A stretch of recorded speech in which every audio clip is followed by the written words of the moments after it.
And okay, maybe I'm gay. Maybe my wife really is a man, like all these people say.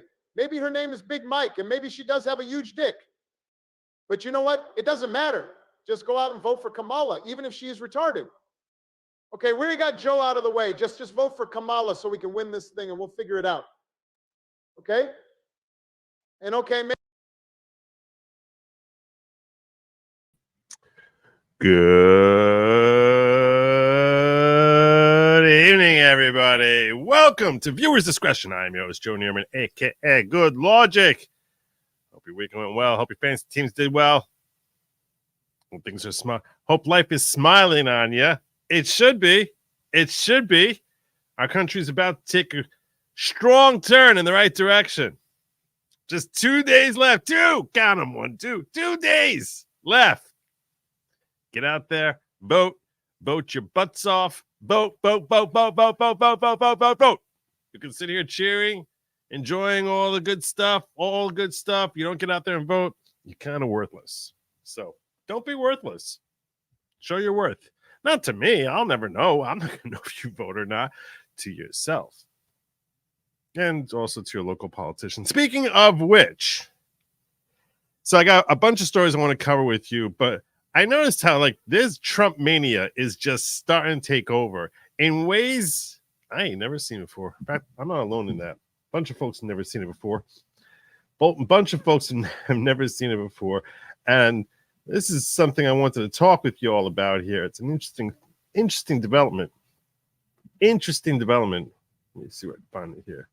This is definitely the wrong window. Not at all the right window. Not at all the right window. Share with y'all. This is looking a lot more like the right window.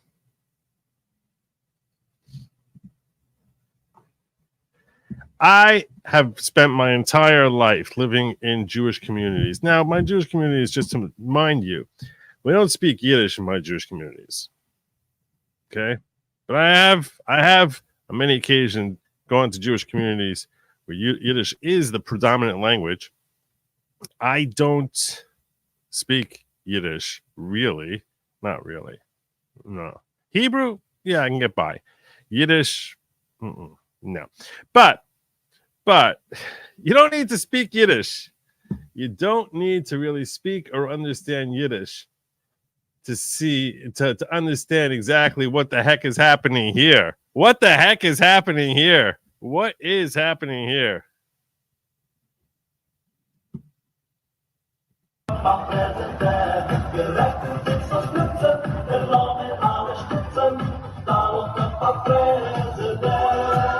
Take a few minutes of your time and vote for Donald Trump.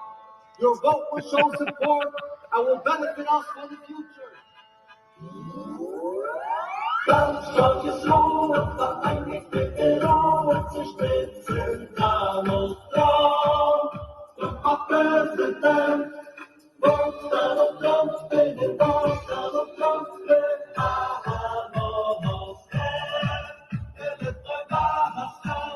ihr Jiden, geht darauf stimmen für Donald Trump. Donald Trump ist der beste Kandidat für uns arabische Jiden. Trump versteht unsere Gebrochen und Trump wird kämpfen für unsere Verständnis. There you go. Vote for Donald Trump. I'm not sure if this is the same video here. I think this is ready to sit on the throne. Donald Trump is our president, ready to sit on the throne. Ready to sit on the throne. Oh, God, there you go. The reason this is significant, and you might not think that's significant, but I'm going to tell you what, it is. It is. For a couple of reasons. This is in upstate New York, and the reason it's significant is twofold. Number one is these folks don't normally vote. They're kind of Amish. The Hasidic Jews in this area, they're the ones who predominantly speak Yiddish. The Hasidic Jews, they don't vote. They don't tend to vote unless, unless someone gets all over them. They don't vote. They're very like into like, it's God's will, whatever God wants. That's like their attitude. They don't vote. So it's interesting, and it's almost considered like blasphemous to push people to vote, because it's almost like you're saying, like, we need to play a role here, and being political is very anti-Hasidic Jew, especially. They try to avoid being into the cultural politics of the region. They just be like, all right, we're sort of like we're flotsam and jetsam on the water. Wherever the water goes, we just sort of go with the tide. That's sort of their perspective. So in that sense, it's highly significant. It's most Orthodox Jews saying they never seen this. Ever seen it. Never seen it. No one's ever seen this before. And I'll tell you something else, I actually asked my rabbi about this. I was like, do you think that maybe like this should be like a push, that we should push people to go out and vote for Trump in this election, considering the whole situation in Israel and everything like that, where he's clearly a better candidate for those people who have been taken hostage? There's no question. I mean, you have to be an idiot not to recognize that if you're concerned about the hostages, which that is something that the Orthodox Jewish community is continually like saying prayers every day for hostages in Israel. So, and without a question, he is the better candidate. Without a question, he's a better candidate. So I sort of went over to my rabbi. I went over to my rabbi and I asked him, I said, do you think that this is an issue of, basically helping rescue people, Jews who are in peril, and that we should push people to vote? And he said to me, anyone who doesn't realize that they need to go out and vote for Trump is not going to be moved by anything I say. So I was like, okay. He's like, if you don't realize you need to vote for Trump, then what am I supposed to say at this point? So I said, okay, all right. They don't like taking a political position, but that's why I'm saying it's very significant that they're doing the whole buses and the music and stuff like that. You don't see that. Trust me, you don't see that every day. It doesn't happen. And I can't remember ever. No one could ever remember seeing that by an election, because usually, like I said, they don't bother voting. It's almost embarrassing to tell people to go vote. So that's just the culture. That's just the culture. I got my first super chat here. I put up there $10. I'm trying to feel you guys out on this. $10 for a Trump dance. It's true. It's out there. My dancing skills are on the line. Sun Wukong says, it's serious when Hasim are making vote for Donald Trump music from the song Get to Teflon Don. This is serious. They actually obviously wrote the song, right? I mean, the lyrics there designed to rhyme. They wrote a song for Donald Trump. It's great. And I'll tell you something. There's a lot of reason to say you need to go out for Trump. There's a lot of reason to say you need to go out for him especially if you're an Orthodox Jew. And here it is. I'm going to tell you something. I want to share with you this next clip here, just tying that in. Here he is talking about the hostages in Milwaukee. We want our hostages back. It's a little louder.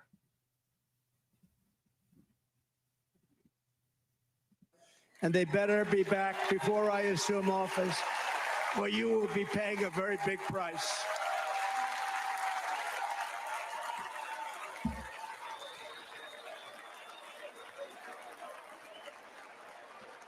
That is quite the threat. And if you think that's a meaningless threat, We want our hostages back. if you think this is a meaningless threat, you don't understand the history of America and the Middle East. You will be paying a very big price. Because I'm going to tell you what, okay? I'm going to tell you what. In 1980, Iran took American hostages and held them for a year, and Reagan won the election. And the day he took office, they released him. He didn't have to say nothing. He didn't have to do nothing. They literally waited over 444 days. 444 days, more than a year. They were held in captivity. day he takes office, boom, out. So when he makes a statement like that, trust me, the fanatical Muslims who are holding hostages, they hear it. They know it.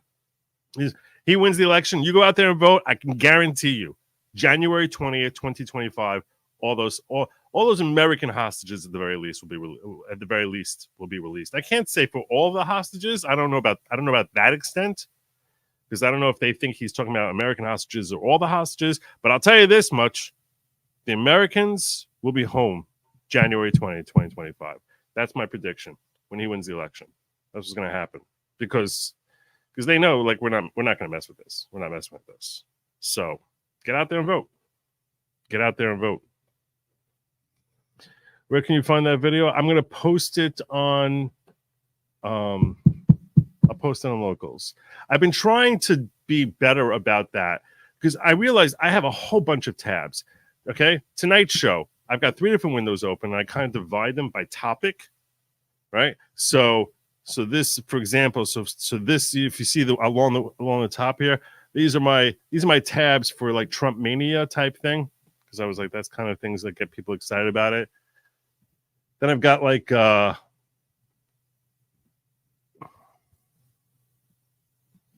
I've got this window over here in the back. I know it gets very confusing, trust me. In the back here is where I've got like the things that made me laugh. This one over here is different news stories. So you can see the different tabs along the top there as to like how I'm like pre-set up before the show. And I've decided that it's probably best if I post them in Locals. So I've been trying to share them more Locals. The only reason I didn't share last night's links in Locals is today there was a little studio overhaul here in the fine bedroom from which I stream. Lady Lawgic was tired of me working on a table. She's like, it takes up too much room. It's ugly. I don't like it. So she went out and got me a desk, and then spent all day, like, one of those IKEA put together kind of things. It's nice looking. You can't see it. You can't see it from your angle. You're not going to see it. But the whole feel of my studio here is a little crisper. It's a little. I've got stuff over. I've got like an armrest over here, which I never had before. So I feel kind of like I'm sitting on my own throne, not just like Trump, but that I got my own little throne over here with my little armrest. So that's nice. And because it's kind of like one of those L-shaped desks. Anyway, yeah. So why am I bringing this up now? Because I had to shut down my computer so I can move everything over onto the desk, and I didn't save my tabs. So yeah. If you have a specific request for something I shared last night that you'd like me to put out there, if you throw a request in Locals, I'll try to post it up there. I'll try to dig it up and find it. Barb Loves Alaska, hit me with the 10. Are you live streaming election night solo or in a group? We'll do a nice rumble rant if you do the Trump dance every time he takes a state.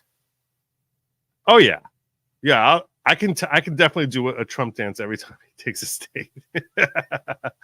I can do that. Although, I mean, okay, can we wait?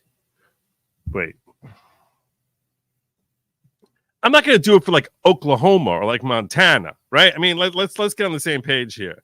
I'm not doing a Trump dance 30 times, right? I mean, like, yeah, it's like, okay, if he takes a state, that it's got to be like one that's like within, like, one that's with one that's not deep red, bloody red.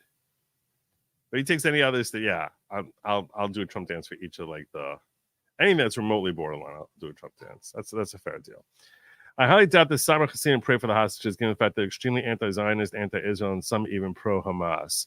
You know what? It's a fair point you're making. A lot of the Hasidic Jews, I think that's why they mentioned Ukraine, because a lot of them, they don't understand anything about politics.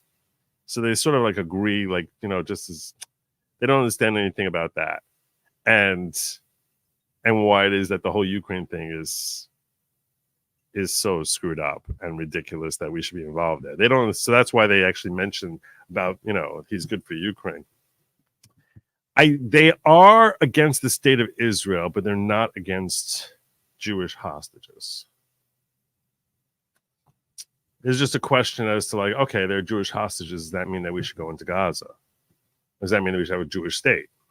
You know, they're very against the Jewish state. That's many, not all. By the way, I want to be clear. It's not all Hasidic Jews. It depends on which Hasidic Jews you're talking about. That's a Satmar thing. The Satmar Hasidim and the Turei Karta, those two sects in particular. Lubavitch are much more pro-Israel. Ger Hasidim. There are a lot of different Hasidic sects, and it's really those two, which are they're fairly, especially Satmar. Satmar is pretty strong. They're a pretty large group amongst the Hasidim. I think they're the second largest sect. So, but it's really not all Hasidic Jews, to be fair. Give me hopium, I'm dooming. Why are you dooming? This is an amazing time. This is an amazing time. And yes, please like the stream. It's an important thing that you all do that. Make sure you like the stream, because otherwise bad things will happen. This is an amazing time. I don't know why anyone would be dooming right now if you're a Trump fan. You should be on top of the world. You should recognize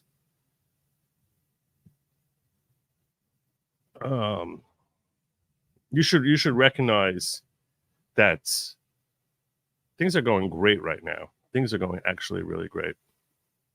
So I don't know what it is that you would be concerned about. I don't know why you'd be remotely concerned. And I'll tell you this, Aussie Mark, who says, oh, please, the Jews like Soros are the puppet masters, and this Jew claims they don't get involved in politics. LOL. The lies, the lies. So I'm explaining something to you, Aussie Mark, because I understand that a lot of people are very incompetent. So I'm not faulting you for that. I don't know what kind of drugs your mother took when she was pregnant with you.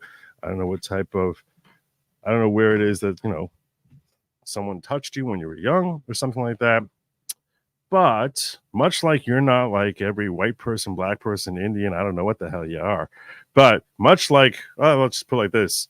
And not much like you're not like every Aussie out there, Aussie Mike.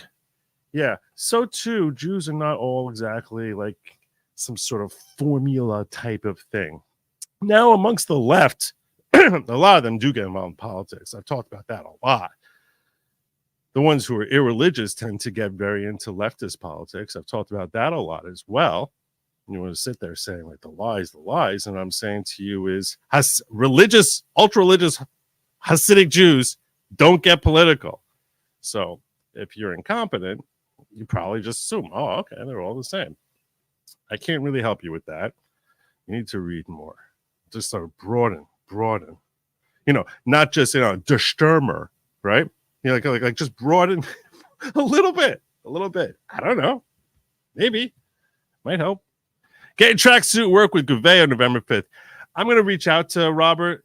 It's hard to overlap, but I definitely plan on seeing if I can sort of sync up with him at some point during the evening, especially if things start going well.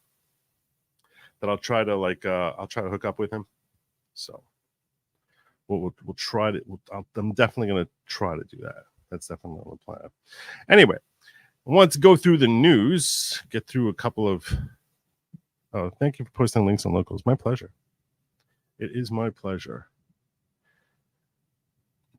Let's work with this. I want to get through a couple of news stories here.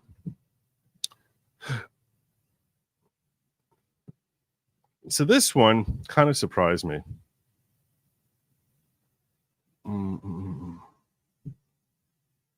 think this is Tom Fitton, although I'm not sure. It is Tom Fitton from Judicial Watch. So Tom Fitton was sharing this around, and I thought I wanted to call it to your attention. There was a photo that circulated on social. Maybe a little louder than that. It can be a little louder than that. Media that shows a slide from a presentation to train soldiers down at Fort Liberty, which used to be known as Fort Bragg. Look at this slide. So there you have up top terrorist groups, anti-abortion, right to life, and Operation Rescue. Those aren't terrorist groups. This is what they label when they're training the military. These are terrorist groups. Operation Rescue, right to life. Pro-life, so you're pro-life, you're a terrorist. National Right to Life is the nation's, I think, oldest pro-life organization. They're not terrorists. Operation Rescue aren't terrorists. Types of advocacy. Well, then they say oppose Roe versus Wade. So it looks like there's an indication of illiteracy with whoever wrote this because they couldn't spell Roe properly. They spell Roe, R-O-W.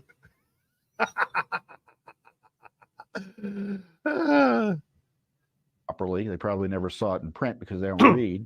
There was a photo that circulated on social media. So that's a thing that apparently is happening right now, is that our military is being trained to identify those very terroristic anti-abortion groups. That should be on your watch list, because that's just all the time. They're just basically going into malls and shooting up malls. That's very consistent with their agenda. There is that they're just going to be they're blowing up subways. They're crazy. Those right to lifers. That's what we're fighting against. But we're fighting against more than that. We're fighting against the nonsense that is Kamala Harris. I share with you, if you're in California, one of the things that's on the ballot for you to vote on, which you may win, hopefully you'll win, I don't know that you're going to win on this one, is Proposition 36. And most of you who are not in California likely do not know much about Proposition 36. I only first heard about it today. And I got a little breakdown for you on what Proposition 36 is, as I'm going to share here with you now. Proposition 30. That's not at all loud enough.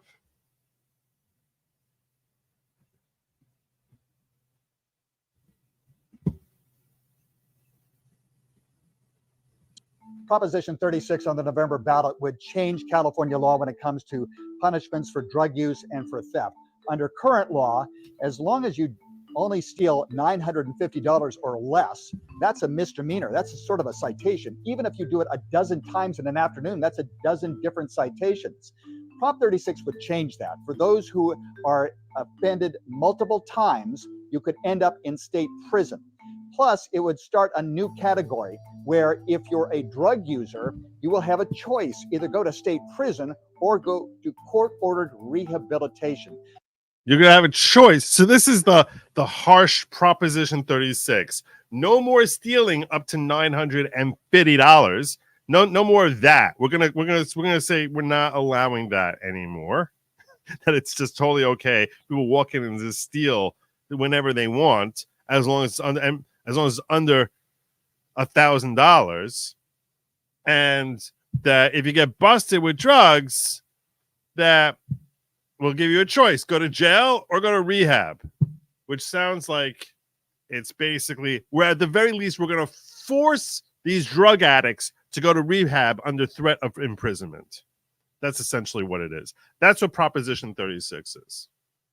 Now, it's supported by the California District Attorneys Association, California District Attorneys Association, as in, all the folks who were working underneath Kamala Harris before she was elected senator. Yeah, that agency. Retailers Association. They say crime is out of hand. We need to do something. We need to get tough. The governor of And the reason that the retailers are all saying it is because how the heck can you stay in business if anyone could just walk into your store and take anything as long as it's under $1,000? It's insanity. It's literally insanity. That's why everyone is fleeing the state. Like, what are you expecting to happen here? If you're going to just allow, anyone could just walk in anytime they want, just take whatever they want, and you could do it multiple times a day. You literally could just steal as much as you want. It's like the honor system. And it's craziness. And if they're drugged up, what the heck are you going to do? Because you can't even get busted on the drug usage. There's nothing you can do. California, Gavin Newsom, he's opposed. Of course, he says it will result in mass incarceration, particularly for Black and brown Californians. It will. Oh, I guess because they won't go to rehab. Jerk. Prop 36, really the marquee ballot measure for the state, getting tough on crime. So that's a very brief overview of Proposition 36. You can pull it up here. I'm going to go through the whole thing because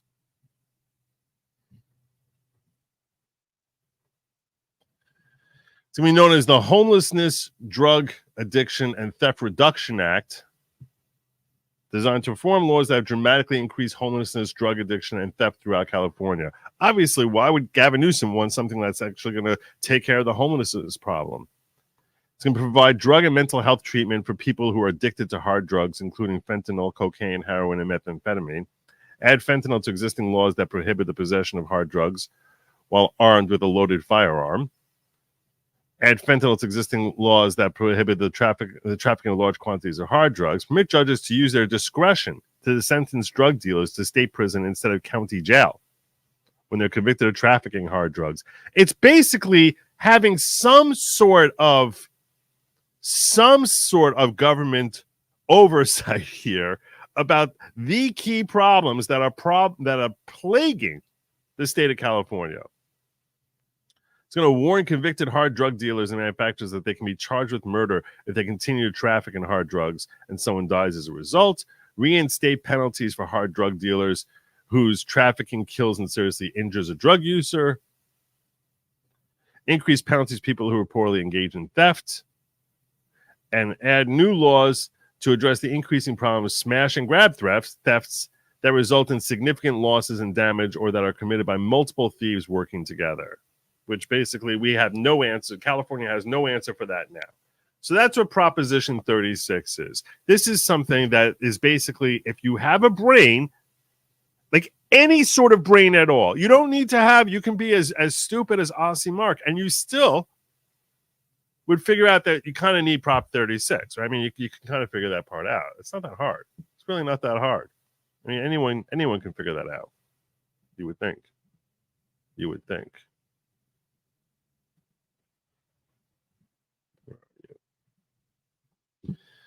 Apparently not anyone, though. Apparently not anyone. This is what we're fighting against. This is what we're voting against. This Mach Schaefer here asks about her vote because she's from California, right? She's voting. So people want to know, hey, where do you stand? Where do you stand on Proposition 36, Kamala Harris? How did you vote on Prop 36? So my ballot is on its way to and I'm going to trust the system that it will arrive there. And I am not going to talk about the vote on that because honestly, it's the Sunday before the election and I don't intend to create an endorsement one way or another around it. So, but I did vote. How did you vote on Prop 36? What? What? You don't want to tell us what you stand for? You don't want to tell us whether or not you keep running on the fact that I am the only one on this stage who has prosecuted transnational drug cartels. And you can't even stand up here and say that I voted in favor of Prop 36. That's how deeply she needs to bend the knee and kowtow to crazy leftists that she cannot even say, I personally voted for it, but people should do whatever they want to do. She could even say that. She could even say that. And whatever the ultimate vote is, I'm sure the state of California will properly respect. It's so easy. It's such an easy. It's just like you don't even have to like finger roll. It's just sort of just like a little tap in, just tap it, just tap it in, just tap it in. It's so easy.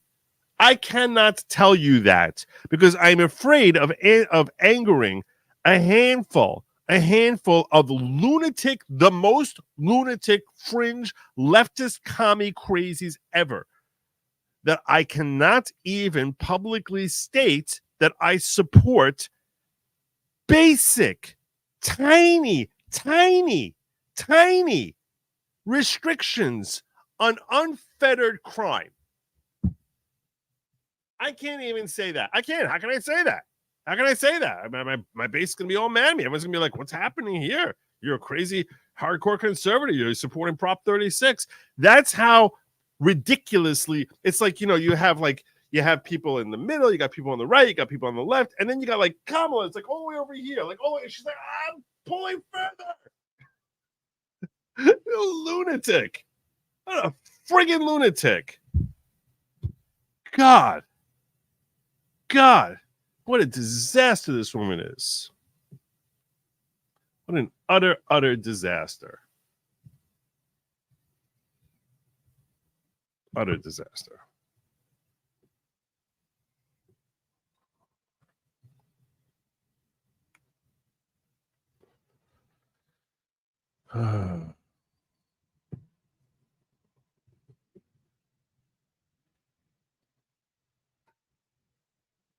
There's no although. I asked for every state, Joe. Your first answer was I mean it's in the middle, like I'm sort of processing thought in my brain. I'm like trying to just process. I'm just processing. I don't know.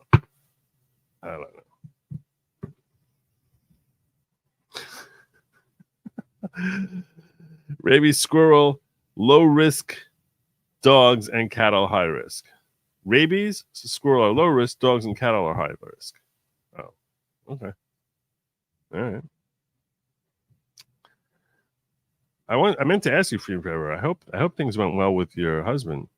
I know that he was going for some testing. I hope that went well. Talk about Cenk TYT posting fake rumors.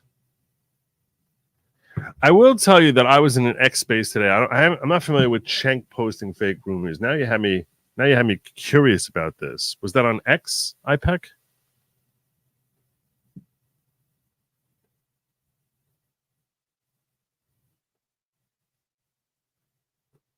Was that on X?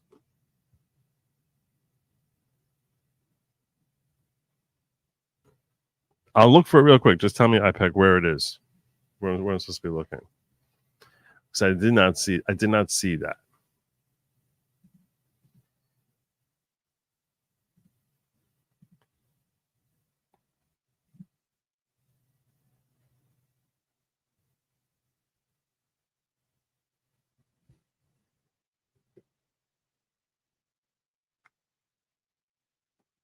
TYT accusing Trump being involved with Epstein. I covered Peanut yesterday.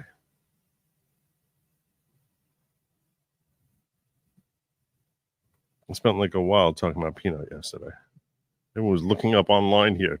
I was like searching around everywhere trying to find out like if I can find that search warrant. All right, if you send me a link, I'll try to pull up if there's something specific you want me to check out from him. Because I actually have a short show set up for tonight. I'm gonna run through these stories pretty quick. Anyway, speaking of crazy lefties, check this out. This is the vice president of the Green Party here.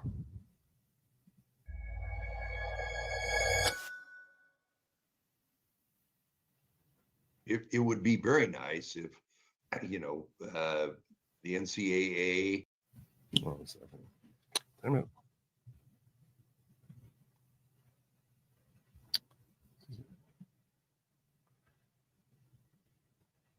Sorry, excuse me. I apologize. This is obviously Brad Little, governor of Idaho, talking about transgender athletes in women's sports. Let's do this real quick. In essence said, we've got a problem here, and what we've done kind of incrementally, we've got to a point to where it's not fair, and we've got very dedicated women athletes that have worked all their life to excel, and all of a sudden somebody has a genetic advantage over them, and I think they need to recognize that. And this is part of it.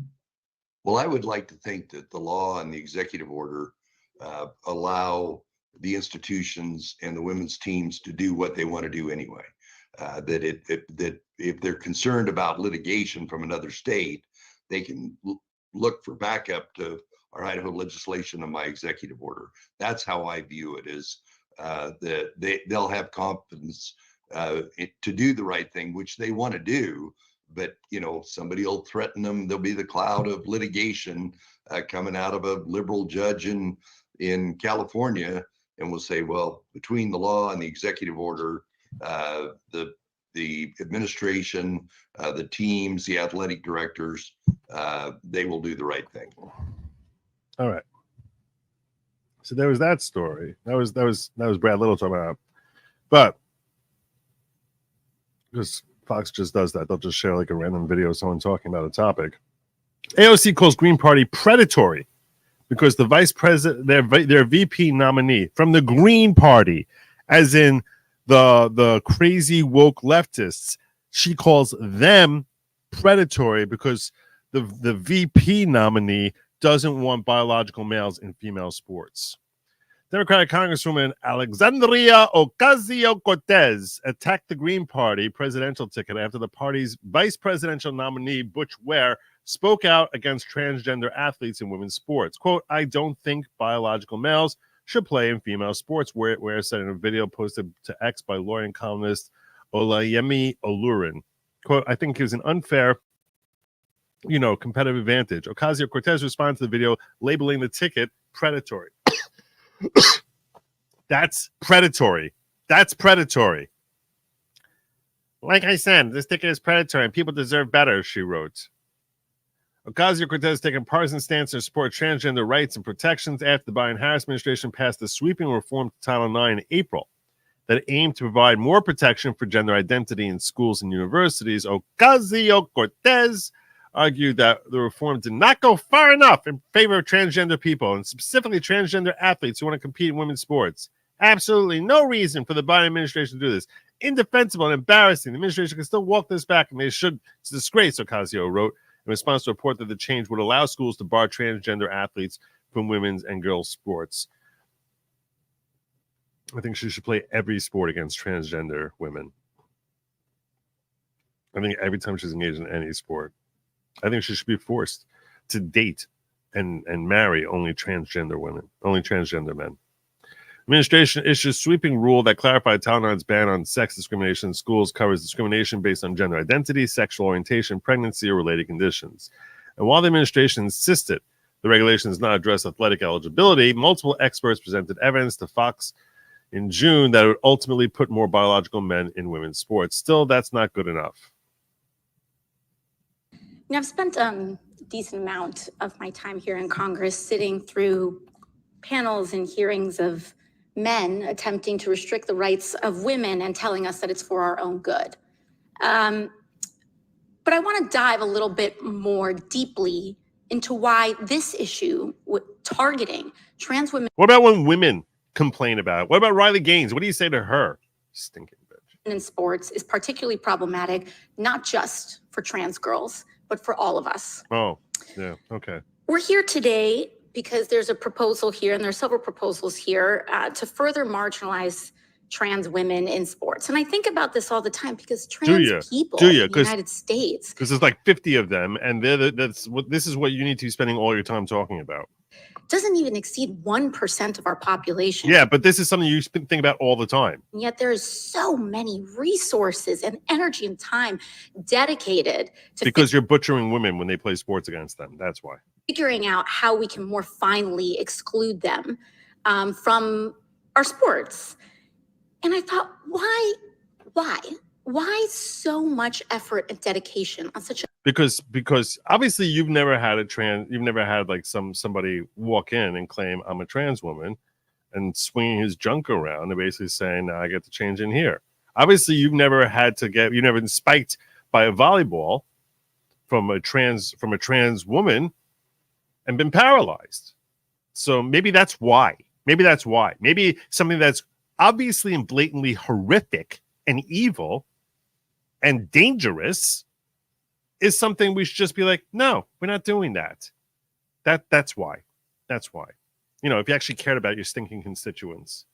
a tiny portion of the U.S. population when actually your constituents aren't stinky. No, but yeah. Although, frankly, where she's from, a lot of them are. There virtually is no major issue that is precipitating, and started to realize that a lot of these proposals here involve invasion of privacy of all women. What a weird You're a weird woman. You're a weird woman. Ms. Goss-Graves, can you tell us a little bit about what sex testing looks like for youth in states with trans athletic bans? It's terrible. Okay, I don't want to hear from this woke lunatic, because this is just a setup. Because it's all about them grandstanding. It's not about what answer they're giving. Examinations on minors in order to quote unquote protect women. Yeah. Is that correct? Unfortunately, yes. And so we're seeing here in this guise, under the guise of not only trying to further marginalize trans women and girls, we are talking about opening up all women and girls to genital examinations. What are you talking about? All right, maybe I need to hear what this lunatic said. Let me hear what that lunatic said, because now I'm actually curious. For youth in states with trans athletic bans? It's terrible. In some states, any individual could challenge whether someone is a girl enough to play. In some states, it requires actual genital verification, which is shocking.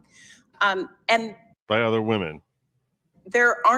It's not as if they're. And let me just stop you right there. You said there are some proposals. I mean, we've seen this in Ohio. There was a proposed ban on trans athletes that originally allowed for genital examinations on minors. On minors by women. You're sitting here standing up for maps left and right, and now you're worrying about minors who seem like they're not playing in the right gender, like being inspected by other people of their own gender. You know, like when you go to a doctor, or like, you know, basic.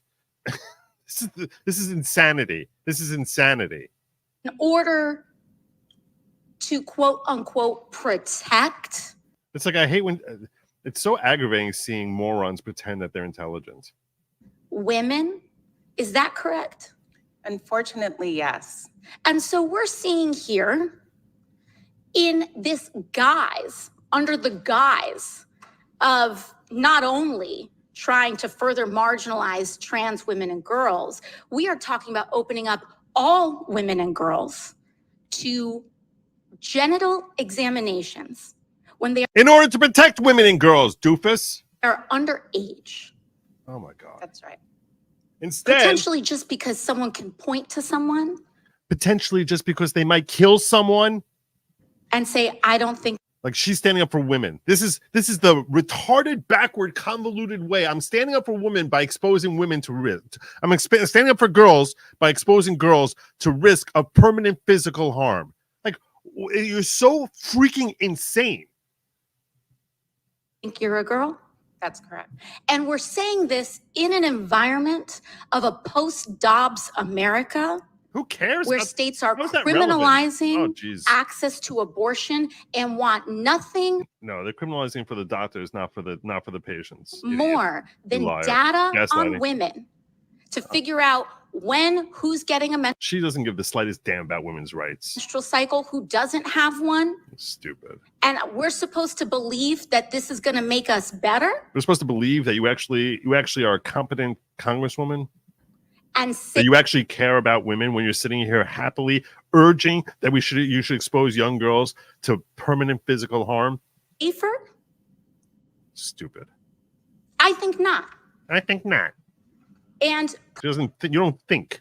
That's why. per usual, I don't believe we're sitting here in a panel of men that has actually Oh, shut up. Stop pretending it's only men. Stop pretending it's only men. You gaslighting evil bitch. thought about the biology and privacy consequences of all women, trans or cisgender here.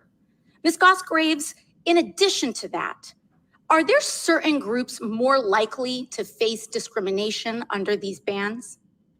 When it comes to, and what you were speaking to, particularly when it comes to Black women and girls?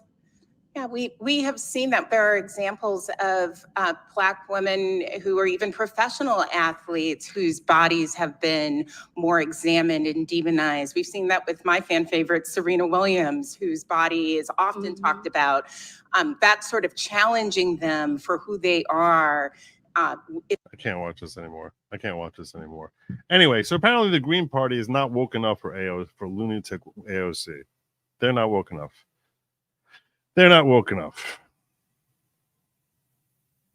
I'm sure add squirrels to the terror list. Squirrels and right to life.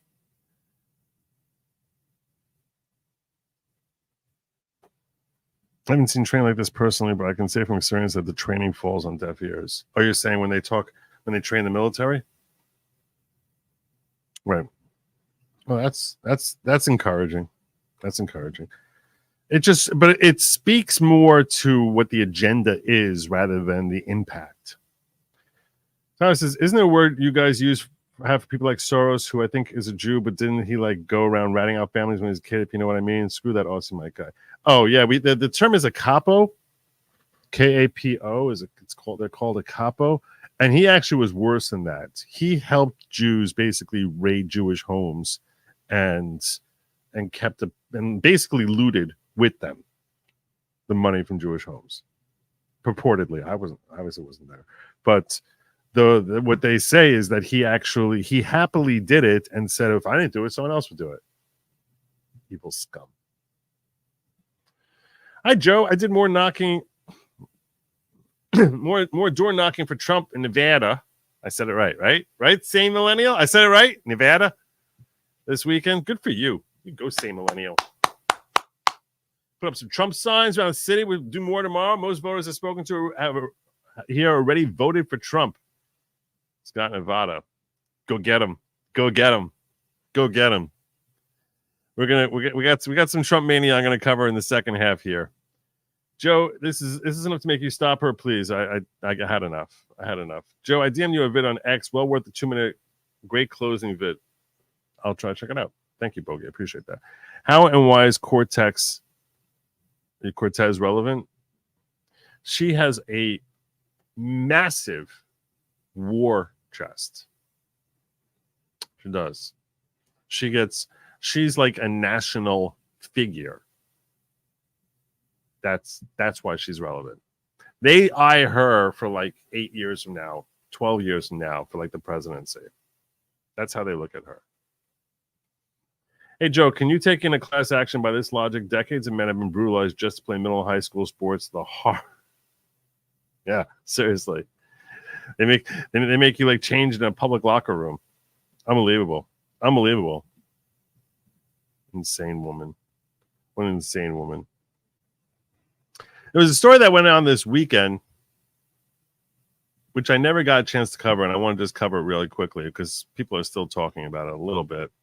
Well, they were talking about it, and I actually saw a report which made me somewhat happy. So it all started with this comment from Donald Trump. And I don't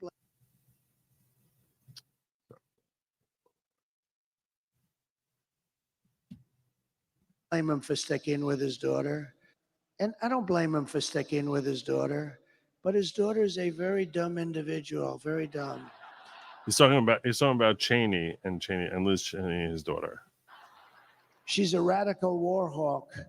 Let's put her with a rifle standing there with 9 barrels shooting at her, okay? Let's see how she feels about it. You know, when the guns are trained on her face. You know, and I don't blame him for sticking. So everyone's saying this is Trump calling for Liz Cheney to be murdered. For Liz Cheney to be murdered. They're so desperate. Liz Cheney even tweeted out saying, so now he basically wants me dead. In with his daughter. But what did he say here? What did he say? Very dumb individual, very dumb. She's a radical war hawk. Let's put her with a rifle. With a rifle. As in, everyone loves being a war hawk when it's not their neck on their line. But the left was screaming, how dare he? How dare he? Unbelievable. He wants her dead. It's unbelievable. Can't believe it. These are questions that politicians on the right had to answer in defense, because this really needs a lot of defensing. Because it's like they're so desperate to try and find something to take garbage out of the headlines. they're so desperate to try and wash away the bad palate from Mark Cuban and Joe Biden from last week that they're trying to find some gaffe on a similar type of scale from Trump. I don't think it's happening. In terms of, So this is Marco Rubio facing questions about the violent rhetoric from Trump.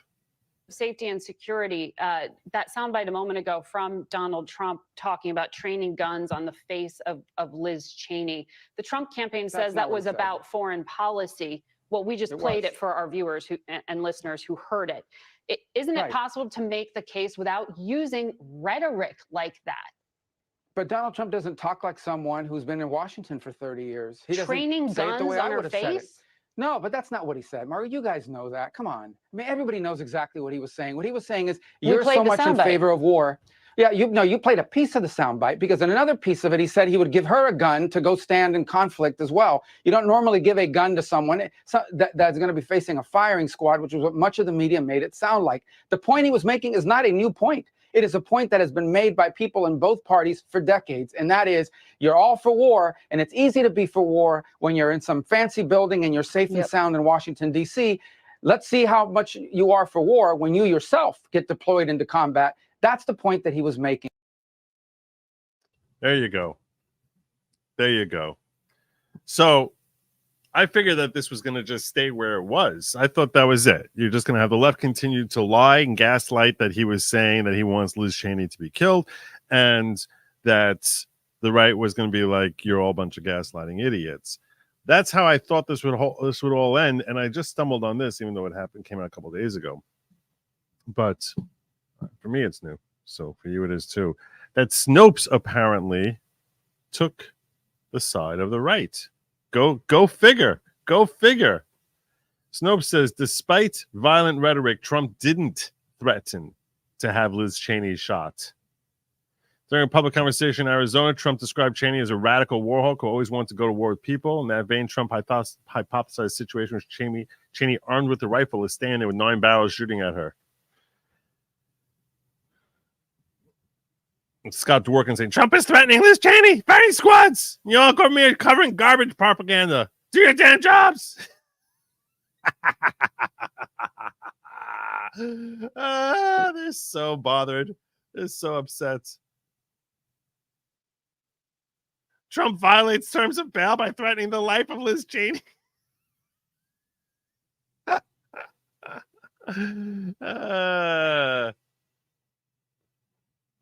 Unbelievable. Meanwhile, CNN presenter Casey Hunt argued on CNN this morning the remarks represent an escalation of the violent rhetoric. Let's hear this idiocy. 4 days out from Election Day, and former President Donald Trump is escalating his violent rhetoric, suggesting one of his most prominent critics, the former Congresswoman Liz Cheney, should be fired upon. Such deceptive by omission. Yeah, fired on while holding a rifle. Idiot. She's a radical war hawk. Let's put her with a rifle standing there with 9 barrels shooting at her, okay? Let's see how she feels about it. You know, when the guns are trained on her face. You know, they're all war hawks when they're sitting in Washington in a nice building saying, oh, gee, at least they're playing the full clip. Let's send 10,000 troops right into the mouth of the enemy. Let's see how she feels when the guns are trained on her face. How do they do this with a straight face? Let's sit with that for a moment. Let's sit with that. Oh, because that's just it's so difficult to understand. It's so difficult. Unbelievable. I think you literally, I think that you're basically like, okay, here's my soul. Give me this big bag of coins. Like they have these magic coins. They're like, no, I need the magic coins. You can have my soul. I don't need what am I going to do with my soul? Just give me the magic coins. Of course, violent rhetoric. It's not new for Trump. Not new for Trump. This wasn't violent rhetoric. But you know what? He said many things like that. And every time you call it violent rhetoric, so now you say it's nothing new.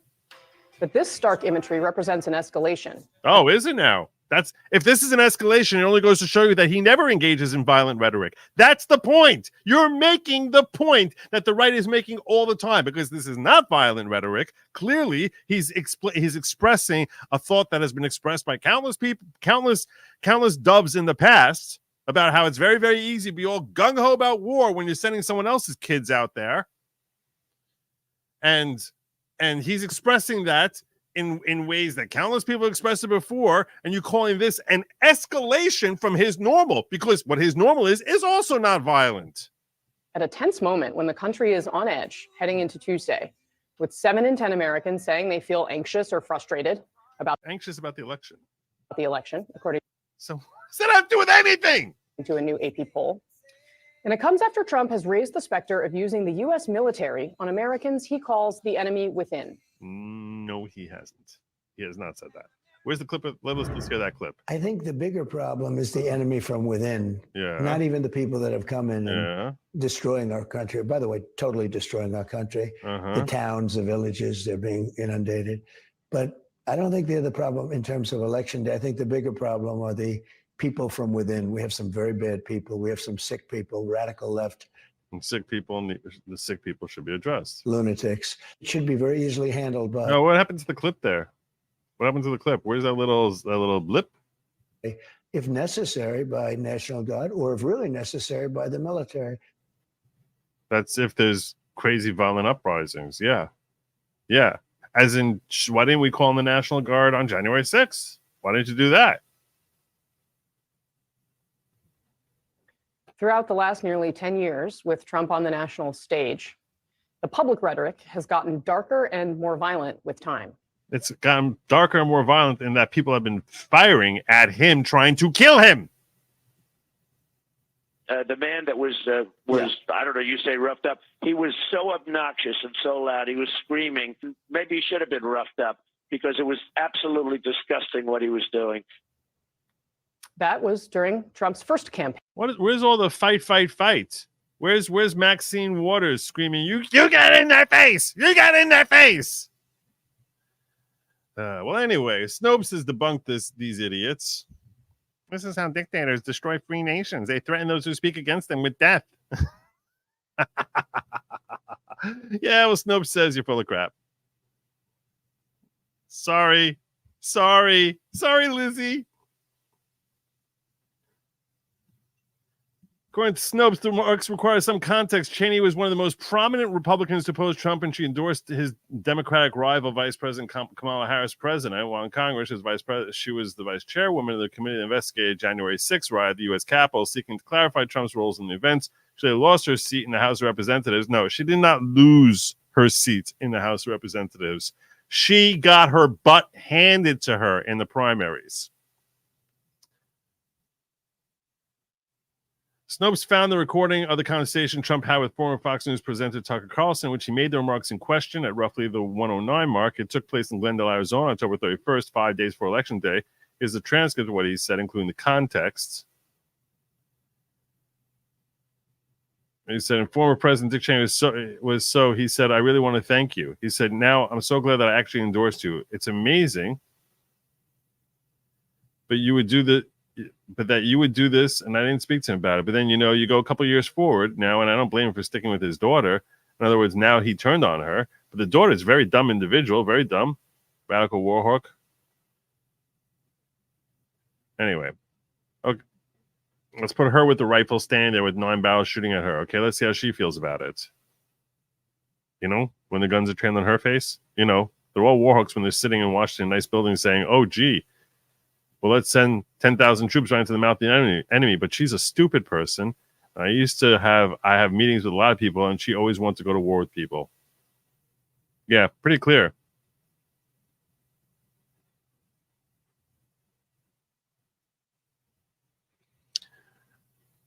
While his supporters' defense of his comment was plausible, detractors, including Hunt, viewed it in the wider context what they perceived as the rising stridency of his language as the election approached. Trump's remarks about Cheney did not amount to an explicit threat of violence against her. However, we read that what Trump did was describe in explicit terms a hypothetical scenario in which Cheney would face the threat of deadly violence from the barrel of 9 guns trained on her face. And that's why they rate that threat as being crapola. False, not true.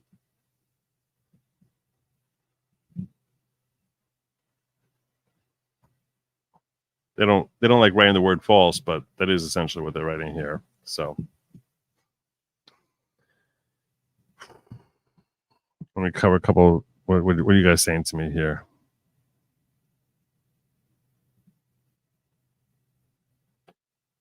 I knew someone was going to do that.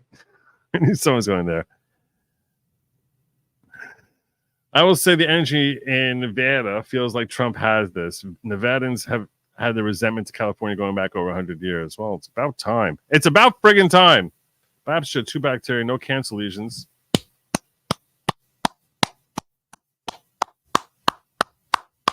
That's great. I'm feeling slowly severe pain. Follow up with doctor's prayers. Appreciate it at the hospital. Slowly gaining strength. I hope he has a complete and speedy recovery. Prayers for a complete and speedy recovery. Really glad to hear that that the scariest part of it all was avoided. Thank God for that. In a surprise, CNN exposed Kamala's forked tongue, pointing out that if Kamala's hoping that you're going to support her, she's going to tailor and give contradictory remarks about the Middle East, depending on whether she's addressing Jews or Muslims, because forked tongue Kamala basically is completely full of crap, as reported shockingly by CNN. Tonight, mixed messages. Yikes, that's not going to work.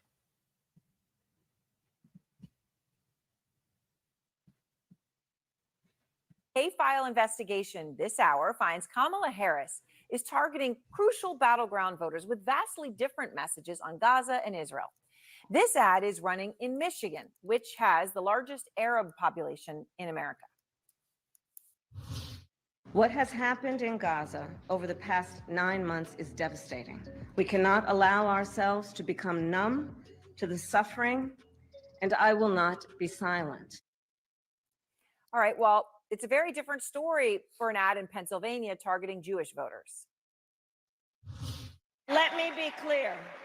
I will always stand up for Israel's right to defend itself, and I will always ensure Israel has the ability to defend itself, because the people of Israel must never again face the horror that a terrorist organization called Hamas caused on October 7. Different message. Andrew Kaczynski is out front now. So, Andrew, those obviously do sound starkly different, to say the least. Tell me more about what you found. Yeah, that's right. And look, this really illustrates the sort of fine line that the Harris campaign is trying to walk here in lying to both groups.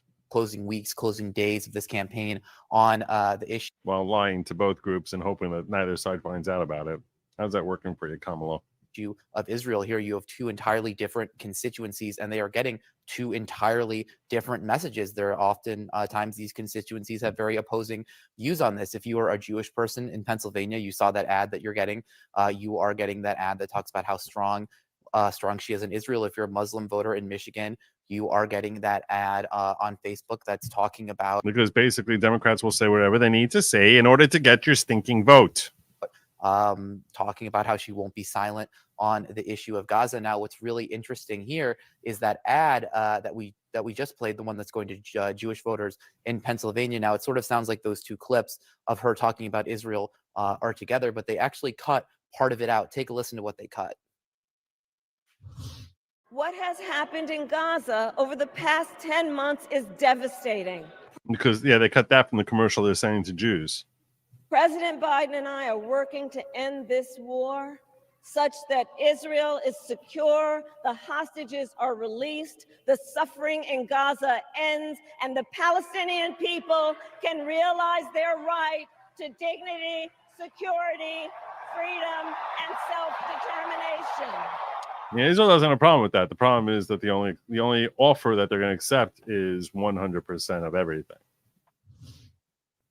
And you've seen too that she, they obviously they cut out that portion of the ad where they talked about Gaza from her DNC speech. Those two parts were together. They sliced them. They cut that part out. Now, look, she's also getting hammered a lot on this issue by Republicans. We talked just a couple days ago about how those robocalls were airing in Wisconsin that are made to sound like they're in support of Jill Stein, talking about her position on Gaza, saying that they're highlighting her pro-Israel position, and they're sort of trying to siphon those votes away from her. So this is a really delicate issue for her. Oh, it certainly is. I mean, the Palestinian people can realize their right to dignity. It's not delicate. She just flat out lies. Freedom and self-determination being cut out. It's important to notice that. All right. Now, you also.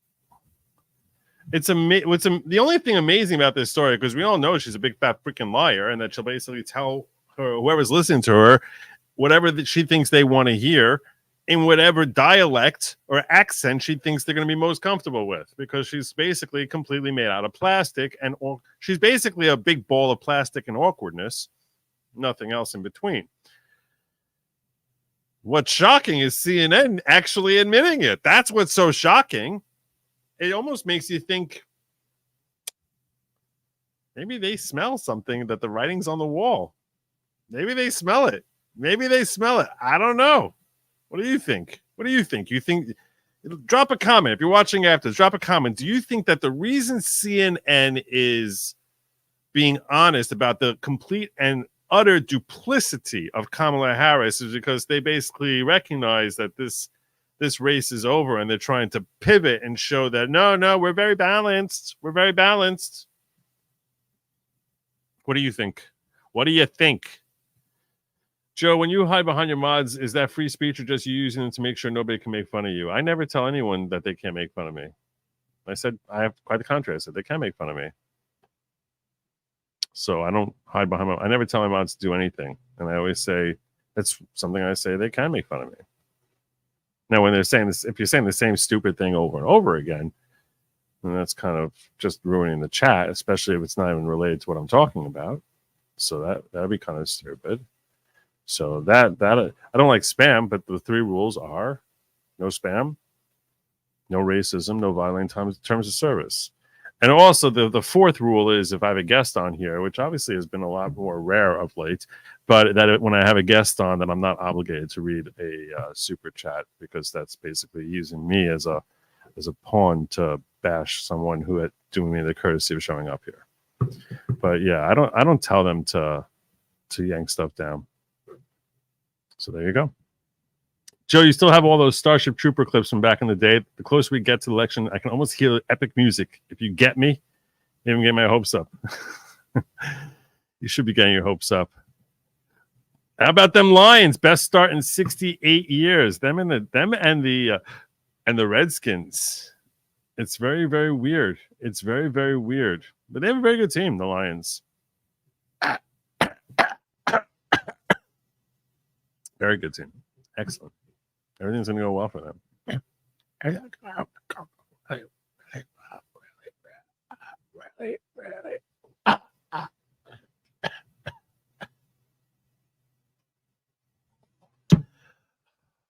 Everything's going to go really well. Very confident. Kamala Sue. As it happens, I have 2 fantasy football teams, and one of them I got Amon-Ra, and the other one I got Jahmyr Gibbs. So I'm a believer. Kamala Sutra teaches that everyone gets specific. That makes sense. There's a Democratic GOTV team based in an office building, government team based in an office building near my house. Why are Dems canvassing on a Sunday night in Detroit? Maybe Michigan is in play. Of course it's in play. Of course it's in play. He's going to get more votes in Michigan. He's just never going to be declared the winner. Look, if you ask me, with God knowledge, who gets the most votes, I'll tell you for sure it's going to be Trump. For sure. I don't think it's going to be close.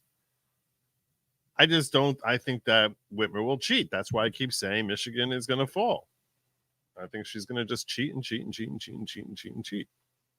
And then cheat some more.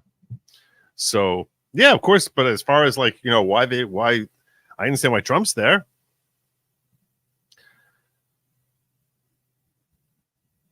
A list of clips is a clip of you allowing griftier mods to mute anyone who made fun of you. I don't know I don't watch Alyssa clips, so I don't know. But I don't know what that is. Trans people are less than 1% of the population, but trans men are 100% of the top athletes in some women's sports. It is. It is. Why does everyone make such a big deal about it, though? It's very. So they happen to be really talented. They're very, very talented.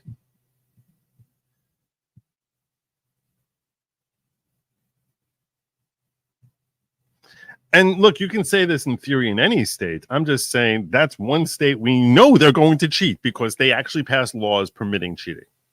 So that's one I'm like, okay, that's just, if you pass a law saying we can cheat, no one can stop us, then I have to assume that you have every intention of cheating your brains out until you win. So.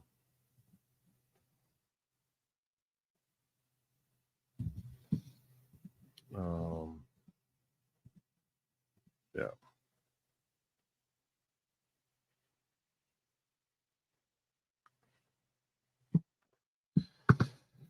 Anyhow, time for me to share with you all some Trump-Mania stuff because I've been seeing some killer ads as we're getting close, as things are coming down now. The fever is starting to burn. The fever is starting to burn.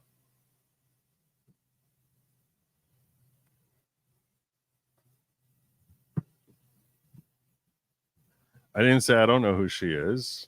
I said I don't watch her. So I don't know. I don't know why you're so confused.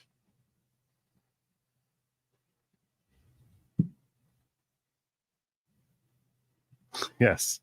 Yeah. You notice how when Caitlyn became a trans woman, that she was the first woman of the year. It's like the rest of the women, nah, screw you.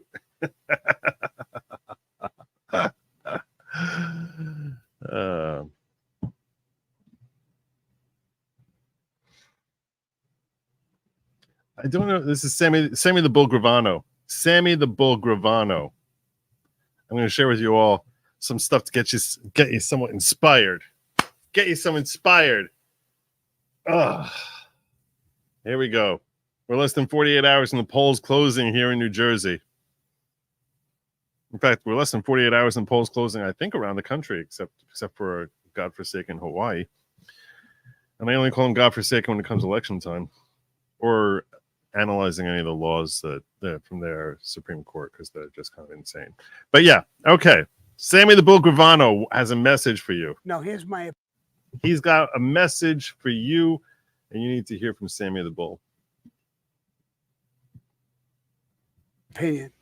Trump is coming in for one reason. He's up in age.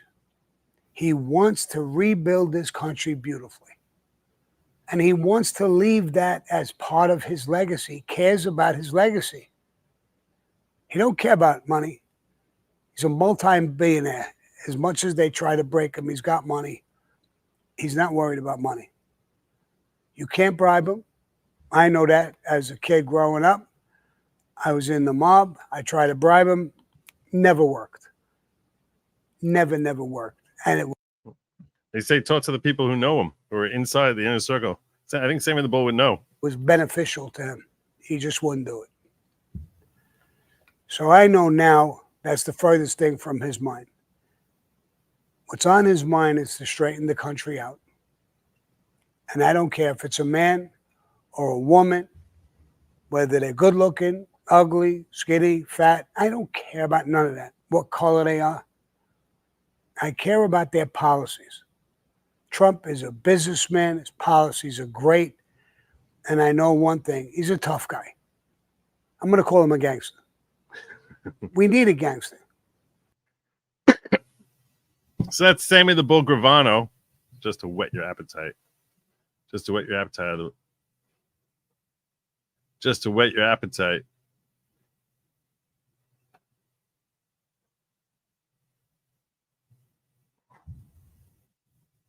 I'll share with you an ad here.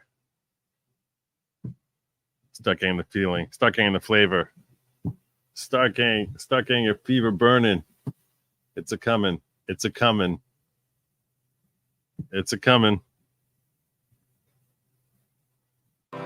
What will we do with this moment? How will we be remembered? Look at the opportunities before us. This election really isn't about the left versus the right. It's about we, the people, choosing our government and the choice between freedom versus tyranny. Nobody has a chronic disease burden like we have. Why are we allowing this to happen to our children? Ultimately, the only thing that will save our country is if we choose to love our kids more than we hate each other. What is going on here is deeper than politics. It is deeply spiritual. We are being called to rise above the hatred and the fear and the evil. We need to remember above and beyond that we must love our neighbors, that we must treat other people as we hope to be treated. You want to be a rebel? You want to be a hippie? You want to stick it to the man? Show up on your college campus and try calling yourself a conservative. America is going to reach heights that it has never seen before. The future is going to be amazing.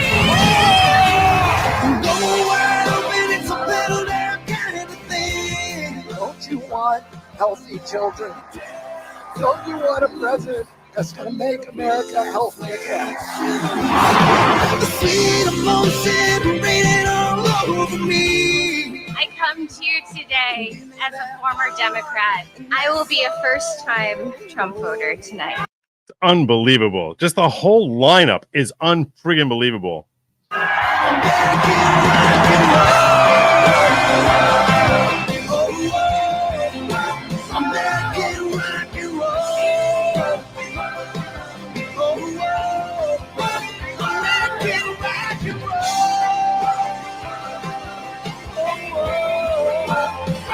Look at this freaking lineup. Just look at it. Elon, Tulsi, RFK. I mean, look at this freaking lineup. Look at them. Just look at them. Vivek, JD, Tucker, Rogan. I mean, just look at this freaking lineup.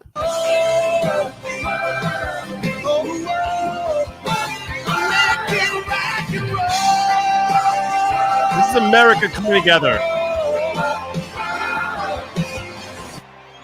The people dreamed this country, and it's the people who are making America great again.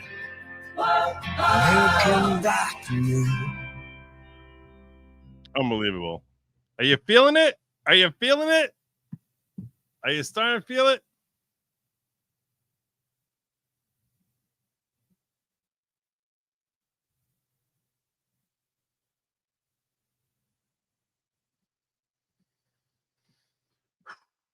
Starting to feel it. I'm starting to feel it. I'm starting to feel it. Danica Patrick's starting to feel it. Danica Patrick, she's starting to feel it. Now I'm speaking, and I'm not paid to be here. I don't have a teleprompter. I'm winging this right now, everybody. I don't need a telephone. I never went to a Diddy party. Yeah. And that phone thing was a knock on Cardi B, who basically, when they had teleprompter issues, she's like, where's patient? Where's patient? I got problem here. I got problems. I don't know what to say. I don't know what to say. What am I going to say? I don't know anything about why you should be voting for Kamala unless I'm reading it. Nah. These are people who just come out and talk about Trump because they actually feel in their heart. They feel in their heart. That's what's happening. That's what we're all seeing here.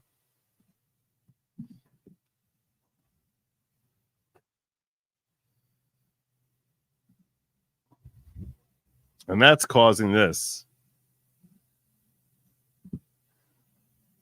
Democrats start to point fingers, even as they hope for a Harris win. Ruh-roh! Oh no, you're pointing fingers. That's not good. That's never good. Vice President Harris could win the presidential election next week. But fingers in Democratic circles are already being pointed behind the scenes in the event that she falls to former President Trump. Some Democrats say they're increasingly hopeful that Harris will win. Others have expressed mounting frustration about a string of factors that have plagued the campaign from the outset. Fingers being pointed at Harris and her campaign when it comes to disappointment over her messaging, particularly on the economy, where she sounds like an incompetent boob. But some Democrats have already looked to pin the blame on President Biden, who some think took too long to step aside. No, that's not the problem. It just kept her out of the limelight, so we had less time to realize how terrible she was the longer she was kept out of the limelight. Quote, people are nervous, and they're trying to cover their ass and get a little ahead of Election Day, one Democrat strategist said of the sniping. It's based on anxiety, stakes, and the unique nature of this cycle. Quote, we didn't have a traditional process for this election. If we did, it wouldn't be Kamala, that's for sure. We didn't have a primary. People just had to fall in line, strategist added, saying, quote, it's not surprising to me that some of the blame game is happening even before Election Day. Harris loses, quote, there will be a mad dash to assign blame. Oh, and I'll be covering it every step of the way, every delicious step of the way.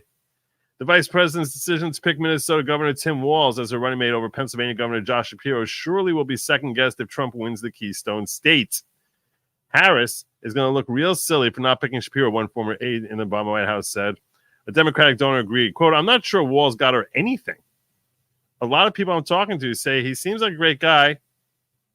Right.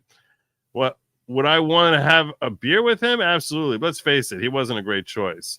Biden put himself squarely in the news cycle on Tuesday evening when he appeared to liken Trump supporters to garbage. The president walked back the remarks. The White House insisted they had been taken out of context, and no one was buying it. Either way, they stepped on a largely successful speech by Harris at the Ellipse in Washington. The speech, which Harris delivered with the White House as a backdrop, was a pivotal moment in the final stretch of the campaign because it represented her closing argument for herself against Trump, and all anyone heard was Biden's garbage. It's nearly impossible to believe the comments did not greatly irritate the Harris campaign, though the vice president said the issue did not come up when she spoke to Biden on Tuesday. Yeah, of course it did. She was like, what the hell is wrong with you? It totally didn't come up. We didn't even talk about it. Talk about an unforced error and so close to the end, one strategist said. How can anyone not be annoyed by that? On Wednesday, Harris was still cleaning up Biden's comments. Quote, first of all, he clarified his comments, but let me be clear. I strongly disagree with any criticism of people based on who they vote for, Harris told reporters as she departed for a 3-state campaign swing. Harris has kept Biden at a distance during the final stretch of her campaign, even as she appeared alongside surrogates, including former President Obama. The move has irked Biden loyalists who say the president had a successful administration and should be out there. Oh, totally out there. They have no idea how to. They can never figure out what way to go. He should be out there, however awkward, to help campaign for his vice president. Quote, he should be out there, one loyalist said. The reason she's where she is because of him. But even before Biden's garbage comment, there were whispers he would be responsible for Harris' defeat. These voices say Biden's withdrawal from the race in late July didn't do Harris any favors since she hasn't enough time to properly telegraph her biography. What about the fact that she just sucks as a candidate? What about that problem? There's always that problem that's sort of hanging over her head there. You know, maybe the fact that she's really bad at being a politician, that she's just like I said, a vapid ball of awkwardness. Others said he never should have run for re-election and they should allow the party a full primary, pick a successor. The unusual part about the quiet finger pointing on is that Harris could very well be elected the next president next week. She leads in most national polls. Does she though? But does she really? Does she really?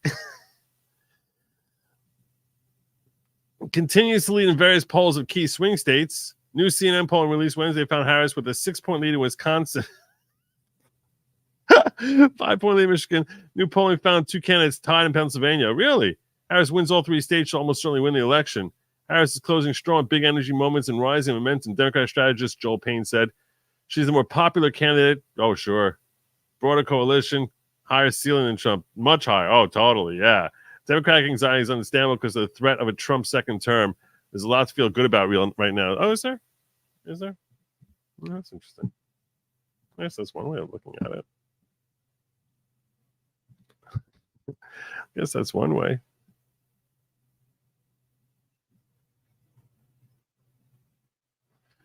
I don't know. These are some of the final results coming out today. This is nationally. NBC News tied. TIPP, Trump +1. Emerson, tie. New York Post, tie. This is nationally. The last time a Republican won the national popular vote was 20 years ago.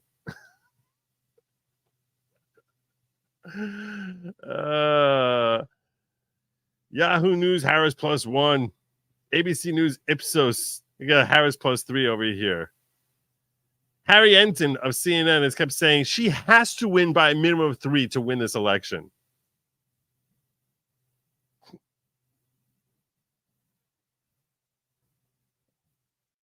New York Times CNN says Pennsylvania tie, and they all continually, every time, they've underestimated him in every state forever. Inside Advantage, Trump +1. Pennsylvania, Trump. Muhlenberg College says Harris +2. Everyone's trying to figure out Pennsylvania. I told you I don't look at Michigan on principle. Where's the +5? I'm not seeing the +5 in Wisconsin. I'm not seeing that. Inside Advantage is Trump +1.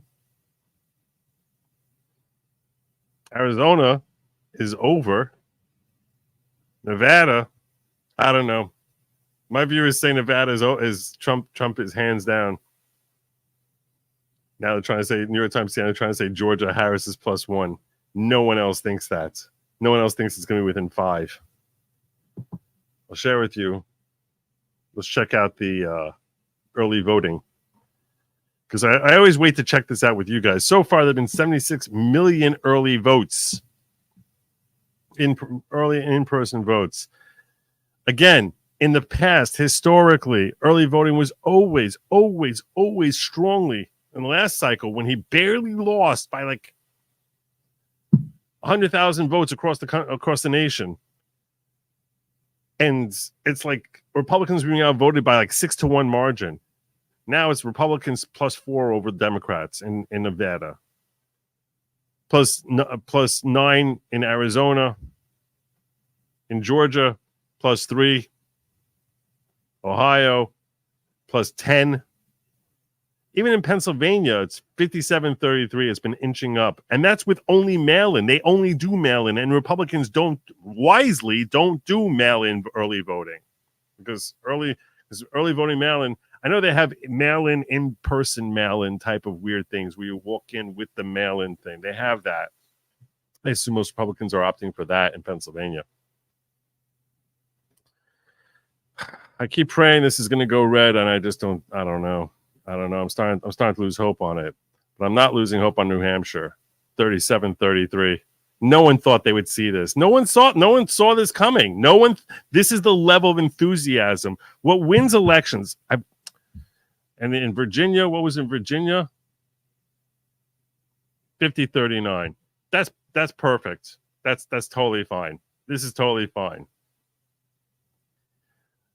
Nobody anticipated this. Even in California, they're within 20 points. I mean, freaking California. I think there's like one Republican for every 5 Democrats in California. It's unbelievable. It's really unbelievable. At the end of the day, first and foremost, the economy wins or loses elections. Always has. Always has. Say what you want about the 2020 election and all the fraud that went on. But the bottom line is the economy was in the trash in November of 2020. And that gave them what to get people out to vote. The economy was in the trash. Economy was in the trash in 2016. That's why Hillary lost. The only exception, I guess, slightly is 2012, and even then, it was better than it had been in 2008. 2008, you see a White House flip when we have the recession coming. There was some modest improvement. Plus, Barack is a weird factor. Is a weird factor. We had the collapse of the .coms in the late 90s, and that's what brought in Bush. You had a terrible economy in 1992. That's what swapped out Bush Sr. into Clinton. You had a collapse you had a phenomenal decade in the 80s financially, which is why we had 12 years of Republicans. It's always the economy. You can look back further and further and further. It's always the economy. Economy is good, the incumbent stays in power. Economy is bad, the incumbent is toast. Their party is toast. Always. Always. So that's what I'm saying to you. Chill. But not just chill. Get amped up. Get freaking amped up.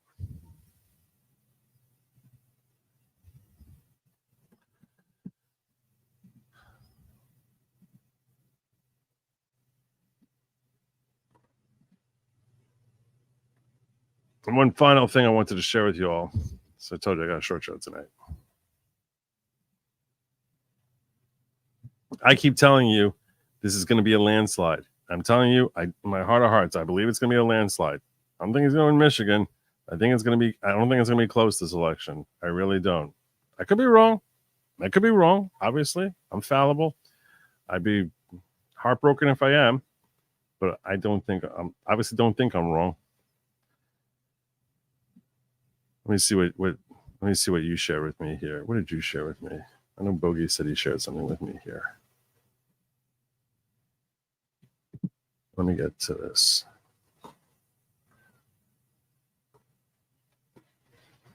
You should stream Duran's interview with Robert Barnes. You'll get a holistic view of the electoral map, the potential outcome, and a dose of hopium.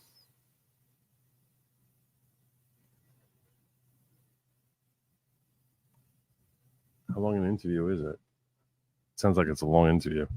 Joe, I know this might be uncomfortable, but I think cousin Ishmael might deliver Michigan for Trump. If anyone can get the Izzies and the Pallies to make a deal, it's him. It's not a matter of having enough votes.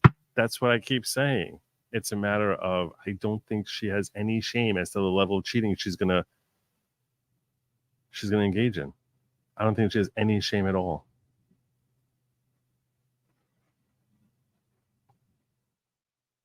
Conservative. American.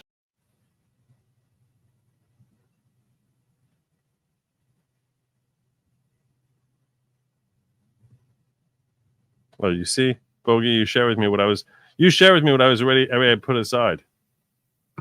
You shared with me what I already put aside. There you go. This is the Unity Dream Team.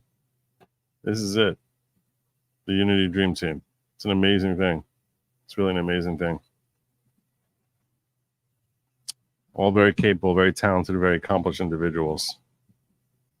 It's not just about removing Kamala, but it's about bringing in a team that actually, and it's not just about Trump. That's the thing that makes us even better in 2016 and 2020. This team is legit, like just amazing. It's an amazing team. Let me see how long Duran's interview is. Let me see that.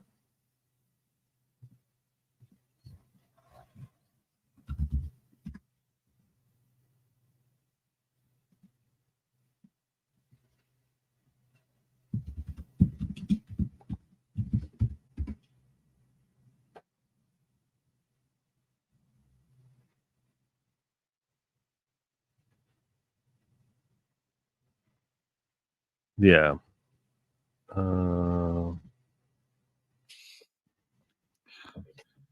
Okay. It's 2 hours. I ain't doing that. I ain't doing it. No, I'm not doing 2 hours. That's not happening. But I will tell you this. I keep telling you he's going to dominate. You might be like, I don't know if I can trust Joe. Maybe you should trust me. Maybe you shouldn't. I can't tell you. If you don't trust me, I'll tell you one person. Maybe you'll trust. Maybe you'll trust him. What's this guy? Because I'm not supposed to say this. You know, I'm going to be like the fake news. They're saying it's very close. It's really not very close. Based on what's been happening, it's not so close. We're leading in all 7 swing states, as you probably know. That's a high level of confidence. I'm not supposed to say. That's a very high level of confidence from the next commander in chief. Remember that time we had the All-Stars, the Olympics basketball team? Remember? It's kind of like that. Well, there was one year they lost the dream team, but like anything's possible. Anything's possible, but it's looking really good. It's looking really good. I haven't even like peeked in over here. What's going on with you guys? I haven't peeked in here in a while. The text says, Joe, Menachem Rapport versus Yvette Clark. What are the odds? I don't know anything about that race, so I can't weigh in intelligently on it. Rambalon says Joe Biden didn't win. He's demented. This is crazy. They even think it's close. If we don't take this election, I'm done. Why is the locals chat down? Is it really down? That shouldn't be. I apologize for that. I don't know what happened to locals chat tonight. I know I started it. I'm sorry about that, Siggy Bright. I'm terribly sorry about that. All right. That's my show for tonight, and I'm sticking to it. He's right. Don't worry. He's right. Unless you think all these Republicans are coming out early to vote for Kamala. I mean, seriously, what do you think is happening here? You think all these Republicans are coming out early to vote for Kamala? What are people thinking? What are people thinking? I don't feel like I'm going out on a limb here. Does anyone really think? Okay, you know what? I'm going to open the phone lines. I'll take a couple of calls, but I want to hear from people who are scared. Okay, people who are legit scared. If you're legit scared, okay, tell me why it is that I should be worried based on what we're seeing here. Tell me, because I don't even understand it. Tell me. Take a couple of calls. 972-454-0703. 972-454-0703. I'm going to put the number in the chat here. 454-0703. I'm going to put the number in.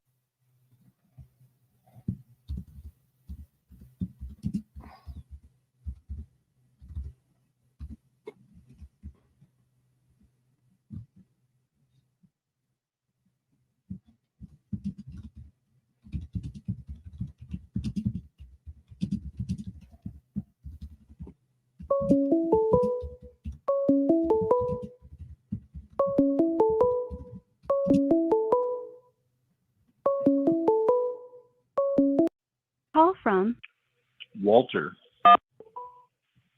Walter. Yes, sir. Good evening. Why are you morning, scared? Why are you scared? What's wrong? What's bothering you? What's bothering you? Well, it's just the obvious is going to be the cheating.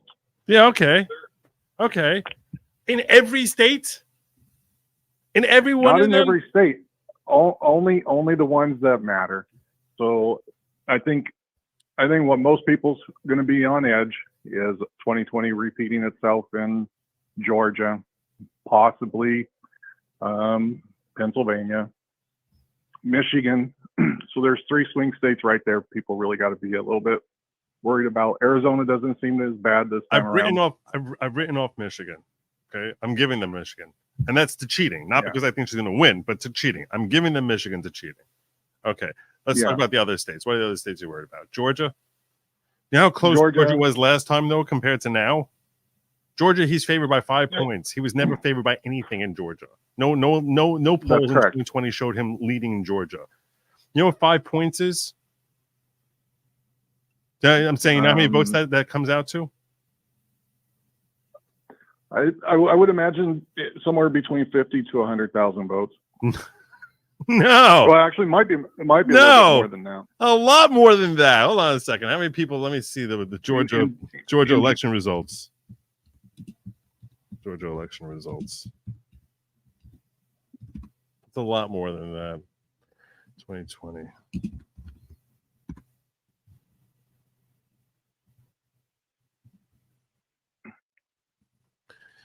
There's basically 5 million votes.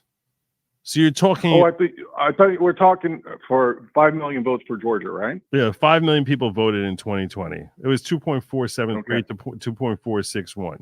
Okay.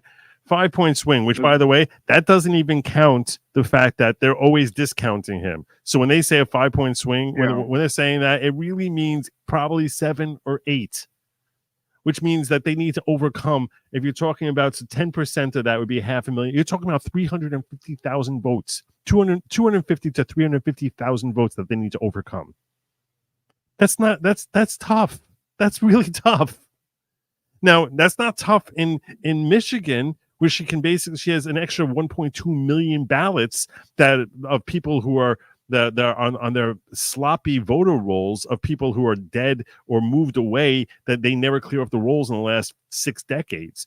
But really, is it really that tough when you think about it?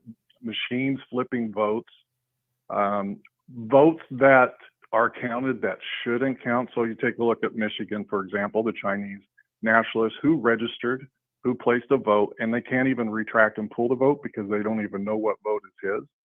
So, I mean, while it's likely not probable, there's still a little bit of concern to kind of worry about these things taking place, because we do not have the safest and most secure election. That's true. We don't. No, So I agree with that assessment completely. Yeah. So then there's that, but then on the other side of it is the psyops that the mainstream media and the Democrats like to play on the American population. I'll give you an example. I'm a North Carolina voter, already voted. Today, Kamala Harris released an ad where it's an alleged Republican who's voting for her. His name is Scott Peoples. So, being a good North Carolinian that I am, I went to our voter registry and I looked him up. And wouldn't you know it, he's a Democrat. So it's the whole Pennsylvania thing all over again, where you have, allegedly 2 actors who say they're Republicans, but they only donated to Act Blue. And then when I took a little bit step further, exact same thing. He is an Act Blue supporter as well. So, these things they're annoying. What I'm saying, this is how supposedly, and I shared a report on this last week. Supposedly, she's so given up in North Carolina that she pulled out her advertising money from North Carolina early last week. And well, this is an online X ad that or X Twitter ad that she released today. So I sent it to you through X Messenger. You can look it up there. I actually replied and posted his voter registration on her thread, showing that he is a registered Democrat. I didn't do the what's your name? What's your name on X? Until after. Rembad. See, have I accepted a message from you before? I don't think so. I don't see it. I sent you one. Did you tag me or you sent me a DM? I sent you a DM. Okay. Because I'm looking at message requests. And I'm not seeing Rembad here. Let me check. Let me see. I can't do a search for REMBAD. Yeah, RUN BAD. RUN? Yeah, Rembad.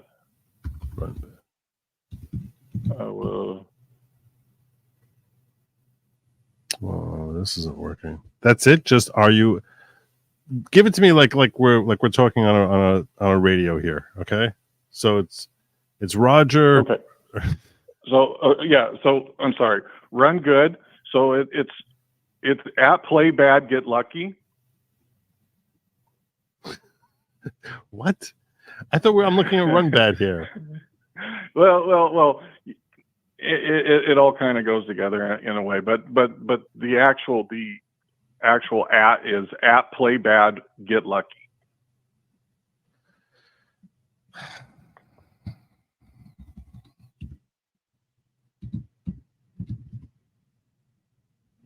Run good. Yep. Oh, there you are. So the interesting thing about this individual, Mr. Scott Peoples, is there's only one Scott Peoples. We're gonna watch this now. I'm gonna air this for everyone here. Okay. But he says he's made a point of voting early in North Carolina. This is the most important election of our lifetime. Scott Peoples is a He looks like he's literally sitting on a bidet. self-described conservative, but he says he's made a point of voting early in North Carolina and casting his ballot for Democrat Kamala Harris. Have just been turned away by what the party's become under Donald Trump and the MAGA movement, and kind of feel like our values haven't changed at all. It's the party's values that have changed. It's party's values that have changed. Okay, yeah. So this guy scares you? Do you think people? No. You think this guy sells a lot of cars? You think he sells a lot of cars? A lot of people are like, oh yeah, I'm with that. I'm down with that guy. He doesn't. This guy doesn't scare me. But it's the whole point of the psyop that they put this guy on there to try to make him look like a Republican. But you go look up his voter registration, which I tagged in there. He is a registered Democrat. And then you go back and you look at his donations, and they're all ACT blue, except for one single Win Red, which is for a single $1. So the depths that they will go through, besides paying their supporters to show up and paying their entertainment to get people to show up, and then the mainstream media. So those things kind of worry me that it might suppress voter turnout. It doesn't have any influence, though. I mean, no one sees that, and it's like, oh, I don't know. When the Iowa poll came out, there was a lot of people. Don't get freaked out about the stupid Iowa poll. I wasn't freaked out. I went in. No chance. I went in and looked at the crosstabs. And I was like, "There's no way where the enthusiasm for Donald Trump's base is at 81%, and her base was at 71 or like at 70% in Iowa. There's no way that she's +3. There's no way that she swings that the state swings left like 21 points. It's just not happening. But I'm just saying that a lot of people were freaked out, and the way that they're just trying to manipulate it. So the cheating is the only thing that would cause alarm. Yeah, and you know what? I'm going to tell you this: will they try to cheat? 100%. Are they capable of cheating to a certain degree? And depending on the location, to some degree, definitely. To a significant degree, it really depends on where you're at. So a lot of us, I think a large part of this is we sort of get afraid of the neocons, like the Bob Kemps of the world, okay, and the Brad Raffenspergers of the world. These folks, and the fact that Fox turned on us in 2020. And I want to just stress this point to you. The neocons were turned very quickly in 2020. Fox was calling, I think, Arizona for Biden before anyone else was. And we saw how people were just jumping over themselves to basically stab Trump in the back. And in the House, in the Senate, in the media, they were all like, you lost, give it up. You lost, give it up. You lost, give it up. And those of us who were like, no, this is crap. There's a lack of integrity here, a lack of transparency, and a whole bunch of cheating and things that don't add up in the way this election was handled, and pushing forward for those lawsuits to actually be listened to rather than summarily dismissed, were freaking furious. And January 6th was a real palpable flavor that was not inspired by Trump as much as it was by the outrage of Americans, by the fact that there's zero transparency and a whole bunch of shenanigans that looked like they were happening there. So that's, and to see the neocons stab us and basically say, no, F you, he's done, and Biden won, was very disheartening. So it makes you say, like, because the reason that it's so disheartening is because that the left is like, see, even the Republicans, here's Bob Kemp, he's a Republican, here's Brad Raffensperger, he's even a Republican, that even Republicans are agreeing with us. And this is what I think that you all need to remember about a neocon, okay? A neocon views themselves as a survivor. They're a politician through and through. Everything about them is a politician. So they go where the money is. They go where the momentum is. They go where the strength is. That's where they're going to go because they're hoping they can glom onto it like the parasites that they are. They have nothing original to add. They have nothing inspirational to add. They're basically sitting there and they're doing whatever they can to basically stand in front of the pack, much like some typical uniparty Democrat. There's no difference between them. So that's the nature of the creature that they are. So yeah, they don't like Trump, but when they smelled the power in Trump's hands, they were all kissing the ring faster than anyone else, because wherever the power is, that's where they're going to go. And that's why I'm saying the level of enthusiasm out there for Trump, with the garbage bags and everything and everything that's happening right now, and the fact that Kamala's messaging and her economy and her border, everything about her is just a leaky, terrible, pathetic ship. The neocons, the one thing they're good at, the only thing they're good at, perhaps, is recognizing where the power is. And that's what I'm saying is his star has risen at precisely the right time. And the Democrats' star looks as ugly and as useless and pathetic as possible. The backbiting that I shared with that's happening in the Democratic Party, everyone sees it behind the scenes. Everyone in the power brokers, they see it, and they understand that this is a ship that's sinking. And that's why the neocons are not going to be jumping ship, and that's why you're not going to see them allowing in any ridiculous signatures like, oh, that looks like a signature match to me. We don't have the same number of mail-in ballots as last time. There are so many ways. It was very, very easy for them to cheat. There was an incentive to close your eyes to the cheating in 2020 that's not present here. And that's why I'm saying, are they going to try to cheat 100%? Will they be successful in cheating? In some places like Michigan, probably. But what I'm saying, when I look at this map and I look at where they need the different places they need to cheat, I don't think they're set up to cheat in Virginia. I don't think they're set to cheat in New Hampshire. They just expect to win these places. I think this is going to be such a swamp of voting that they're not even, it's like they don't even know where to start cheating. That's my point. And they're not going to have the same easy go of it that they had last time, because when you're talking about a difference of 50,000 or 100,000 votes versus a difference of 350, 400, 500,000 votes, that's a whole different level of cheating you need in order to catch up there. So, yeah, I understand your concerns, and they're well placed given the history and the excruciating pain we all saw when we were staring at cheating in 2020. I'm simply saying, is it possible I'm wrong? Yes. At this juncture, it's not something you can be sitting there worrying about. And we are potentially, it seems, for all intents and purposes, like we are on the precipice of seeing something monumental in American history in the administration that he's put together to bring in here, and the level of enthusiasm to get them in here and replace the crap that's sitting in the White House and everything. And when I say crap, I don't just mean the crap in chief. I mean everything surrounding him, that entire festering cesspool of corruption and self-interest and self-destruction of America for their own personal greed. Those fat pigs over there in Capitol Hill in Washington, D.C., and that we have a team that's potentially coming in here to basically change America in theory for a generation.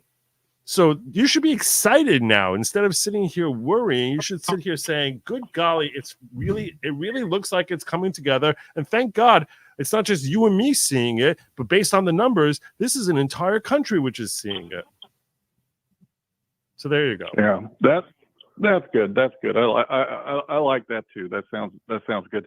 I sent you another message, and this is from Irrational Henry, who voted in California. I don't know if you've seen this video yet, but it is a gem. And if you want to share that one, I appreciate that. Thank you, brother. Have a good night. Yeah. All right. You too. You're my brother. Let's see what he shared with me here. Let's check it out. Oh, I saw this. This is in California where he was making fun of. I saw this video. I almost shared this one.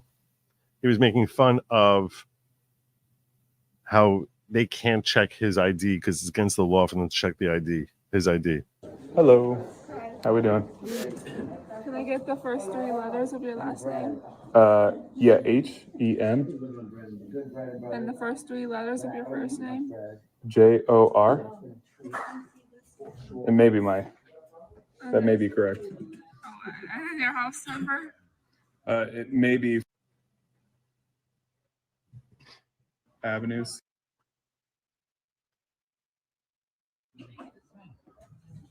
Can you confirm your year of birth? It might be 1985, but it might not. I'm going to cancel your vote by mail ballot. Is your birthday 1985? It might be. I mean, yeah, but it might not be.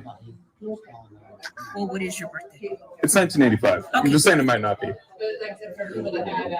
You can't verify it, but I'm just telling you it is.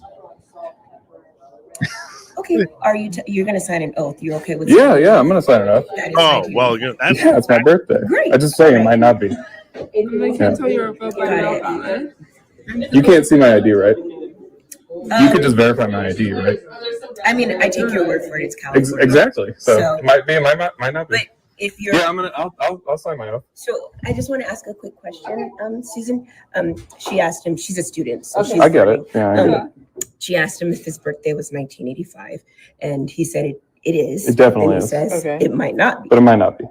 What does that mean? Yeah. I don't know. Could you want to verify it? Well, I'm just asking. So to you be don't honest. ask them if this is their date. You ask them the year. Yes, I did. Yeah, Here. it's 1985. It is okay. Then Might not be though. That's fine. If you're saying it's 1985, It's then you're gonna 1985. sign. Just might not be. I mean, well, you can't really verify It it. checks your signature. So Yeah. Can you accept Except and then sign? Oh, checks this is definitely me, but it might not be. Totally check your There we go. Done. Cool. I like him.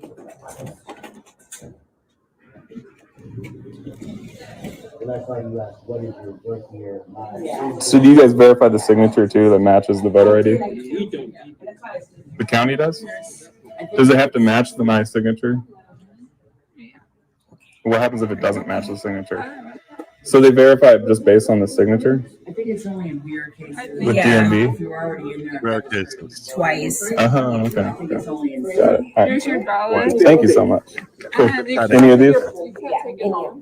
Oh, It's like you say, how do you ever fix California? How do you ever fix this? It's I don't have an answer. I don't have an answer. Sorry, California. Move.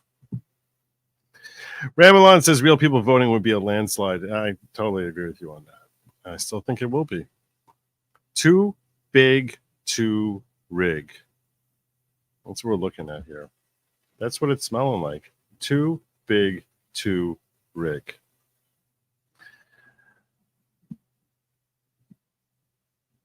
I'm going to take 1 or 2 more calls for those of you who are still on a ledge.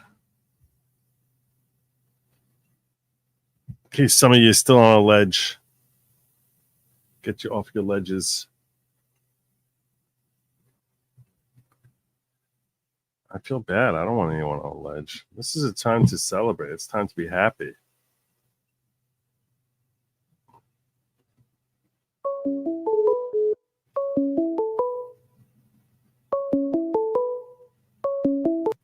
Call from Janso.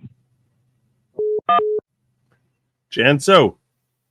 Yes, good Lawgic. How are you? Good. All right. So yes, I wanted to talk What's to you concerning about. Yes. So Puerto Rican votes. Mhm. So I'm a Puerto Rican voter myself. I was born in Puerto Rico. I lived there for 10 years, Okay. and I moved to the United States, to Michigan, actually, Okay. in 2015. I've been here for 10 years now, so I'm 20 years old. Okay. And after So, the joke, which you're right. So what's your immigration status right now? So Puerto Ricans are actually American citizens by birth.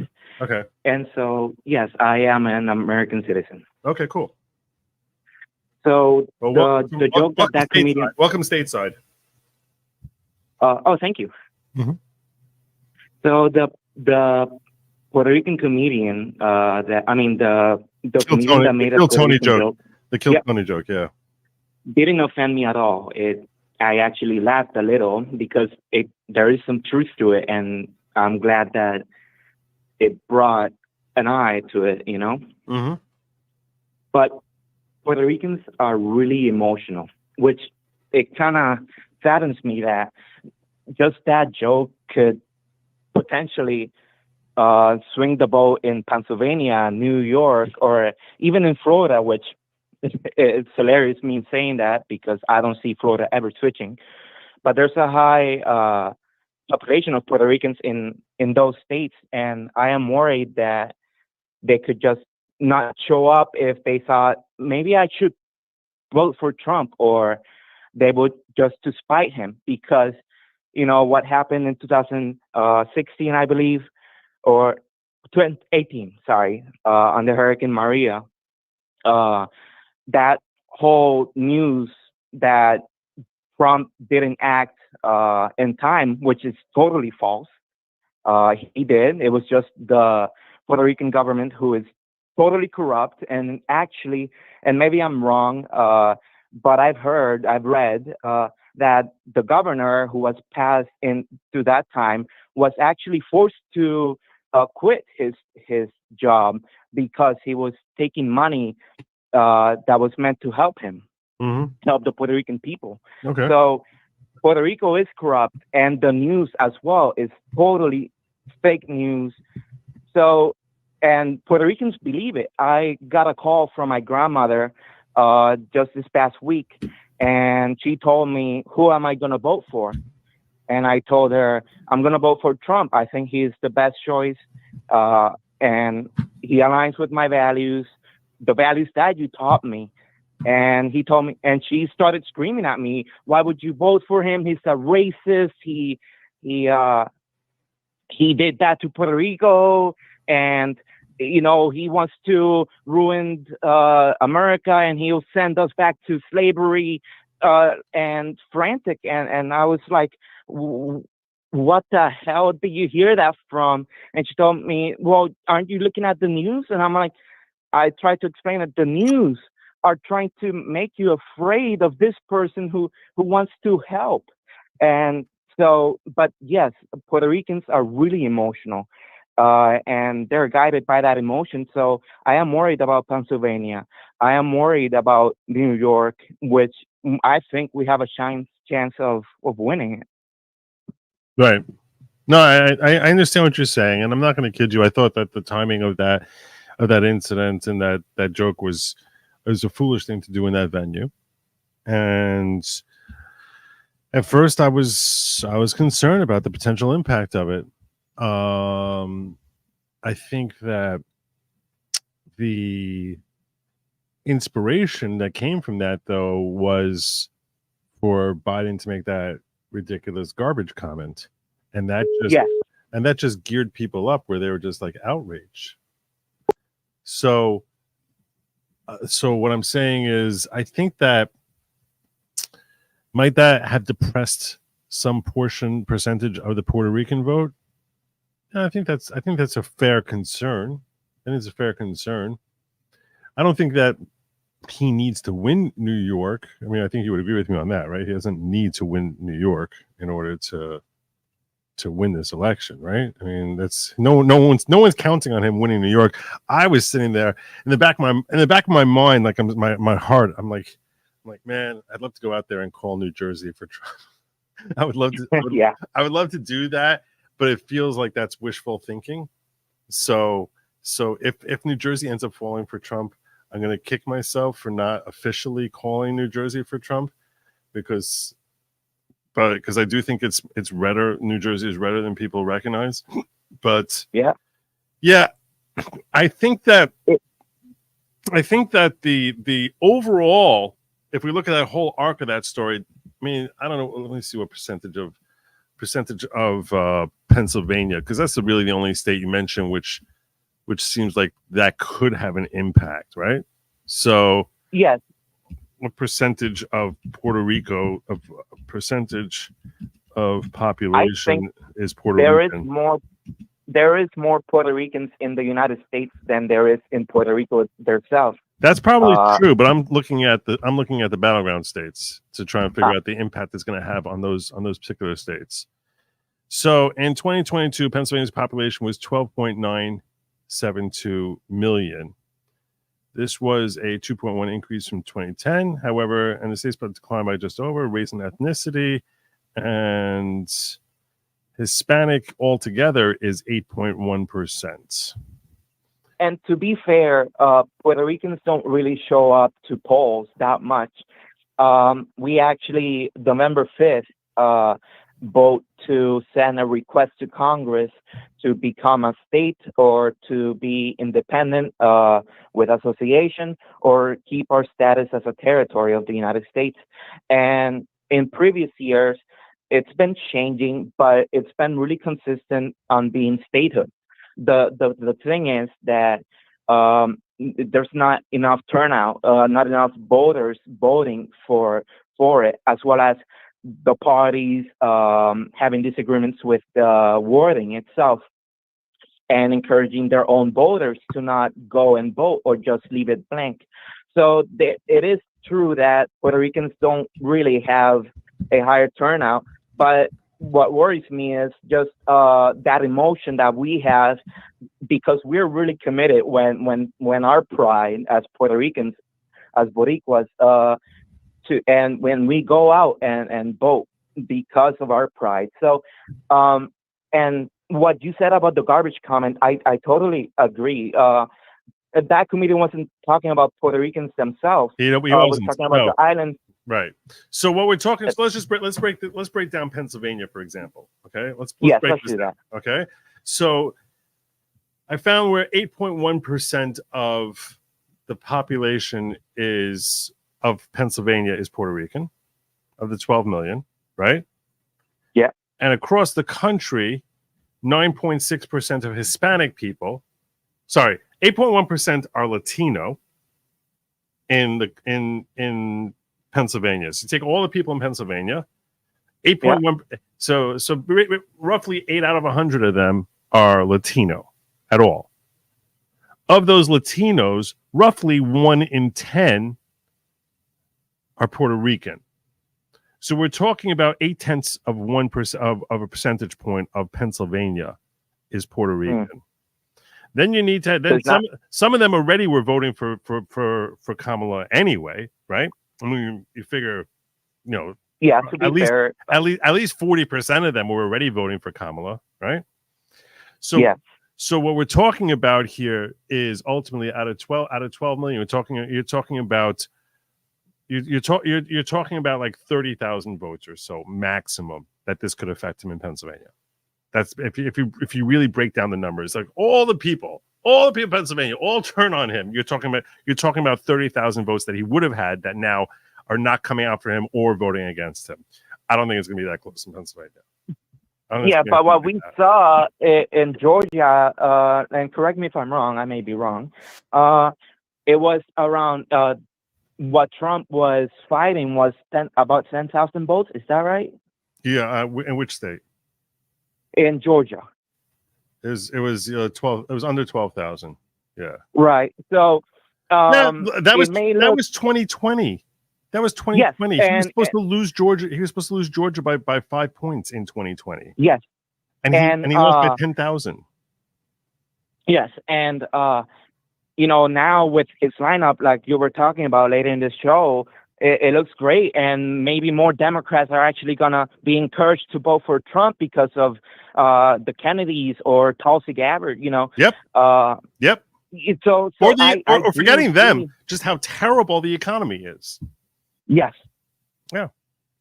Yeah. Yeah. So you are 100% right. It is just that fear that I felt when that comment was made, that just the thought that just a simple comedy, just a joke could derail the whole campaign, which is great. Right. That one miscue could F up everything and basically destroy the next 4 years. It's a very scary thing. It is. I understand that. You sort of have to say, at a certain point, you sort of have to trust in God and be like, I think it's gonna be okay. It's gonna be okay. It's like if that's it, especially as I point out, I don't know if you caught this, as I point out, I genuinely believe that the hearts and minds of leaders of the world, when they end up saying or doing something significant, whether it's positively or negatively, that their hand and eyes and heart and mouth end up, and especially when something they're not really thinking about and it has an impact, I genuinely believe it's God that's sort of like almost like tripping them up. And that's why I'm saying I will forever believe, no one will ever convince me otherwise, that Biden's stupid, ridiculously, clearly, transparently, and obviously foolish comment about garbage was literally God controlling his mouth. Like, I don't think he remembers saying it. He had no intention of saying it, but it was just like it was like a course self-correcting. Like we just went on the wrong course for a second, and there was just a miracle that got us back into it. Yeah. It was just a miracle. Yeah. And I've never prayed more this past couple of weeks, this past year, than now, just because we are struggling. I live with my mother and my younger brother in Michigan, and things are not that good. And I've worked, and my mom usually doesn't tell me to help her in any way, but I give her a little bit of what I earn. But we are struggling, and I've never prayed more. And this is again the type of emotion that things get us Puerto Rican, because we are totally emotional.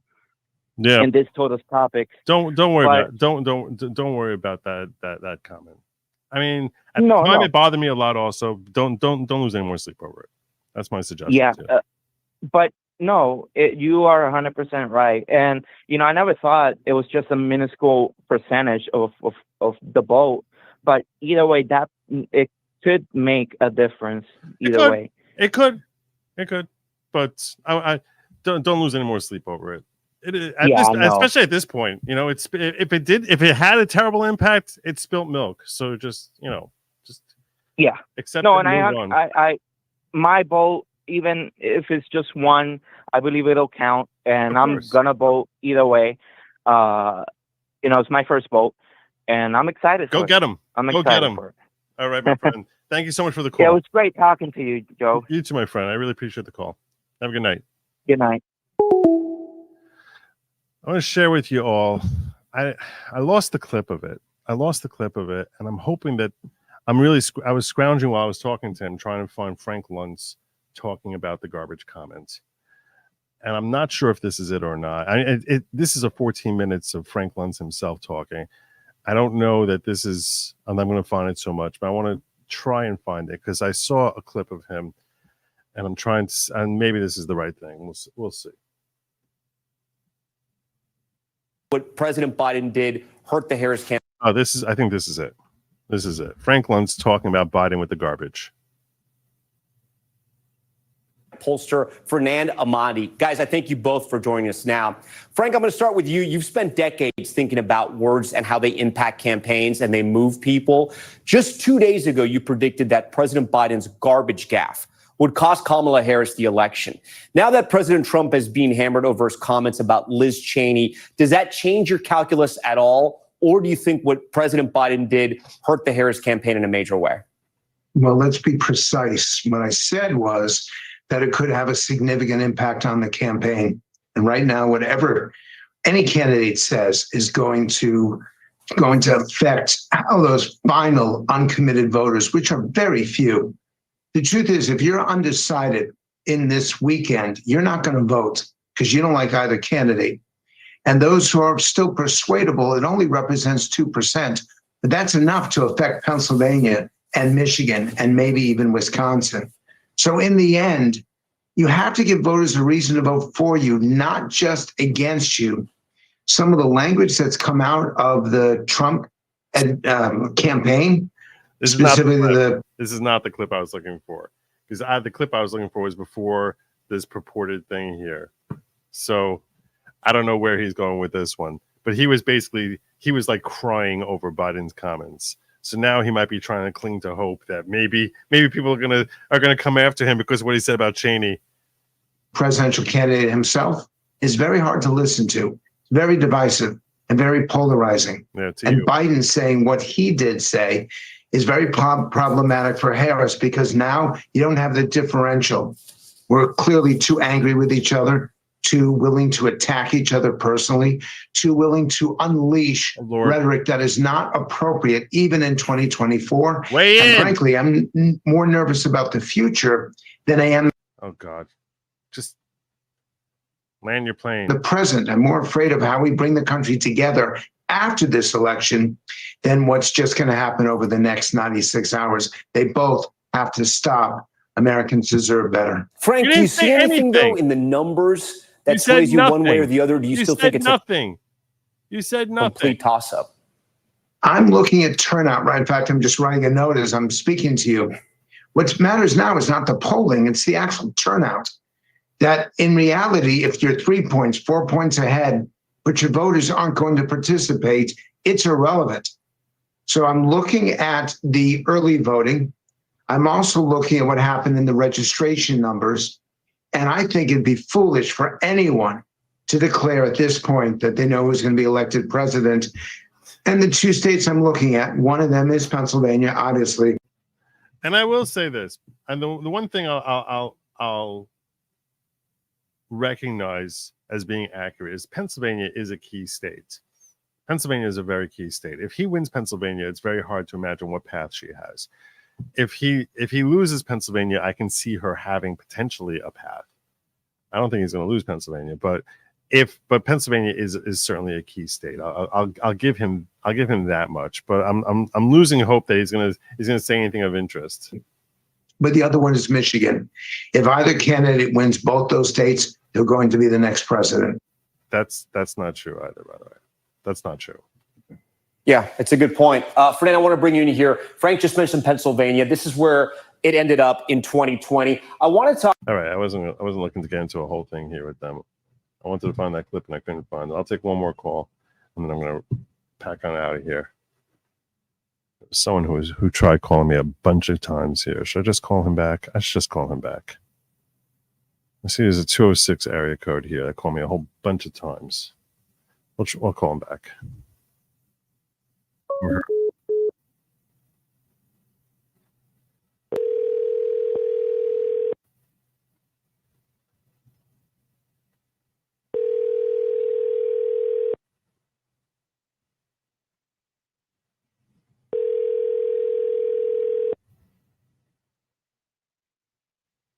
Your call has been forwarded to. Wait. How'd you do? You called back. Jesus Christ, Joe.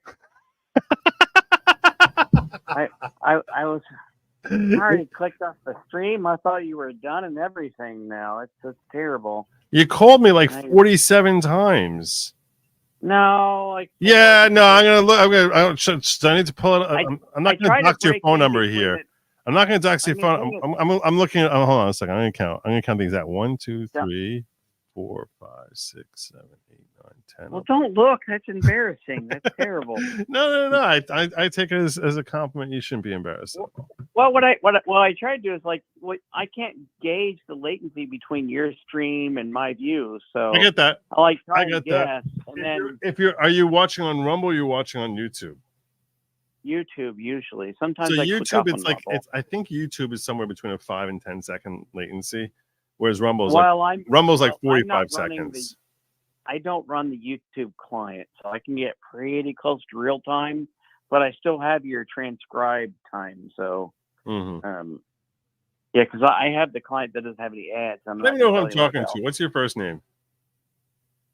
No, you can't have my first name. That's terrible. What should I call you? Money, Joe. I can't. What should I? Okay, what nickname do you go by? Just call me Buddy. Buddy? Yeah, just call me Buddy. You want me to call you Bunny? Are you a furry? Buddy? No, Buddy. I mean, if you call me Bunny, that's just weird. that's just going to be odd. It's just not. It's not going to be good if you call me Bunny. Like, hey, Bunny, how you doing? I'm like, yeah. It's good seeing you. yeah, no. Well, I'm glad you called me Bunny. I'm wondering what's on your mind tonight. Oh, I was going to make a joke about the other people, and then I was dying laughing when that the guy was wearing the Republican T-shirt. They're like, people are worried about that shit. I'm like, oh, that's awful. Trust me, that guy has a lot more issues than just an election. A lot more issues. So than now just I'm like, he's probably not going to take my voicemail. So I'm like, I'm Jackie Gleason. Like, no, he's not gonna listen to this. Nah, I never listen to voicemails from here. That's what I probably should do. I should probably do a whole show just listening to just playing voicemails that were left for me. I have 662 voicemails that were left on this number that I've never checked. Half of them are mine based on statistics by now at this point. That's pretty funny.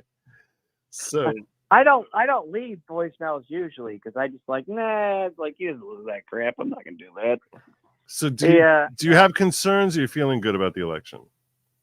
I'm not super worried because like I was looking into the Iowa thing came out like, oh, it's plus comma, and then like someone did a deep dive on that, and I looked into it and I'm like, yeah, they asked some really weird questions.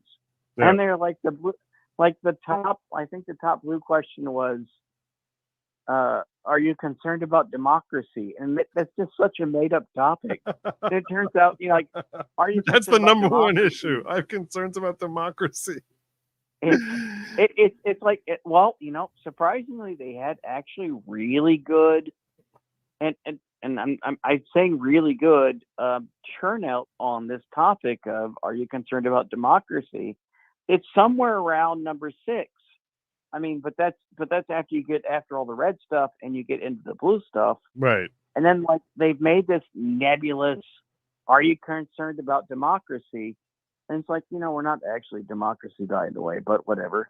But so I'm not concerned about that. And there's the other concerns people have, like, I'm not too worried about PA.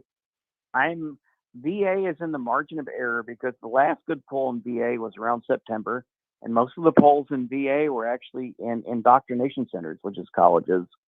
And so, yes, obviously they all turned out, blue in the indoctrination centers in VA, but that's not representative VA. So VA is around the 50% line. It's in the area of error because margin of error. Trump supporters underreport. So the margin. So VA is in play, which is why Kamala Harris moved all of their ads to VA and out of North Carolina because they gave up on it. Because they're hemorrhaging in Virginia. Yeah, I know. That's why I'm telling you now. I draw my map tomorrow. You're gonna see. I'm giving you a clue. Virginia, New Hampshire, red. Yep, I agree. That's the problem. I shouldn't talk to you because we disagree every time we talk. Yeah. And it's an ongoing, it's a chronic problem you and I have had for years. So. Yeah. Chronic herpes between us. Terrible. I think Nevada's gonna be interesting. I think, and I like O'Keefe has put everyone on notice saying we've got cameras everywhere it's legal. So if you cheat, remember, no one's got your back, and you'll get bankrupted going to the courts. Yep. All right. So I think that's been pretty good from him. And by the way, it's a very important point for those people who have concerns to be somewhat reassured that we're so wise to it now that it's much harder. It is so much harder. In the past, in 2020, ballot boxes, those drop-off boxes would be left alone for months on end, sitting out there in the cold for any idiot to go up there. Now every one of them is being watched by like 6 different people. It's a whole different thing. It's a whole different thing. It's really hard to cheat because if you're dumb, you're probably leaking data. And the thing everyone else needs to know, if you are going to the polls tomorrow, which I already voted early, if you see something hanky, flip out your phone, hit record, and then, call the GOP, call the sheriff. It doesn't matter. Someone, the GOP is on high alert to call, to hit it with the judge.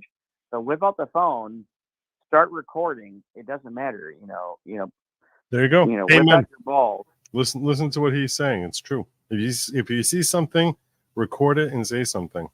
So, all right, my friend, I'm going to let you go. I need to land my plane.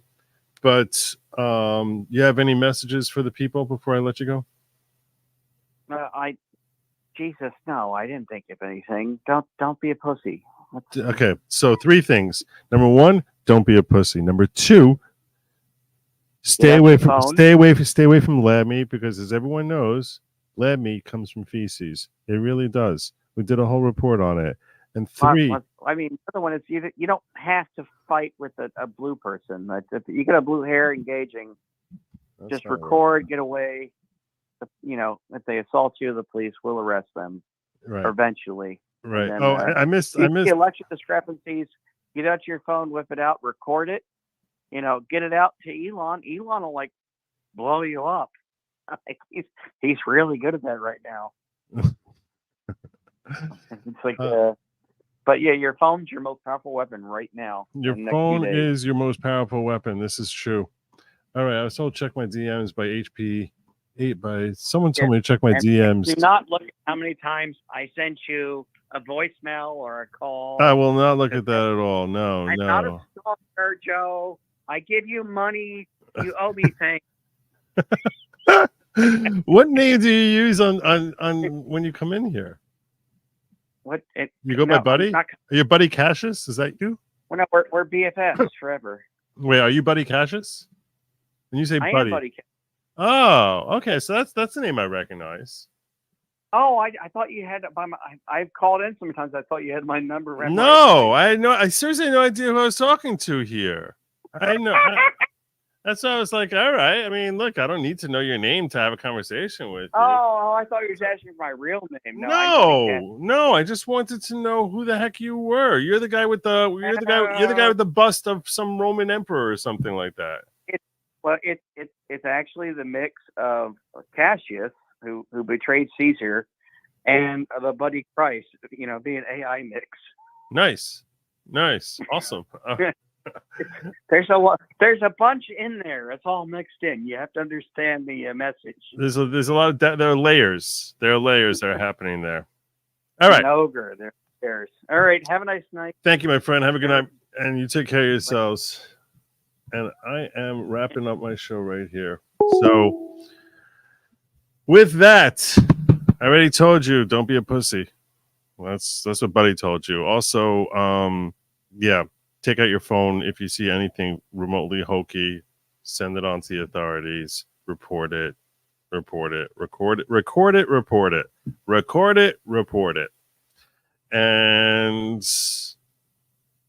don't eat the bugs. Do not eat the bugs. Just don't do it. I'm Joe Neerman. You're not. Good night. Godspeed. Not really that much of an advantage, but it was just a factual statement. The whole you're not thing. You know what I'm saying?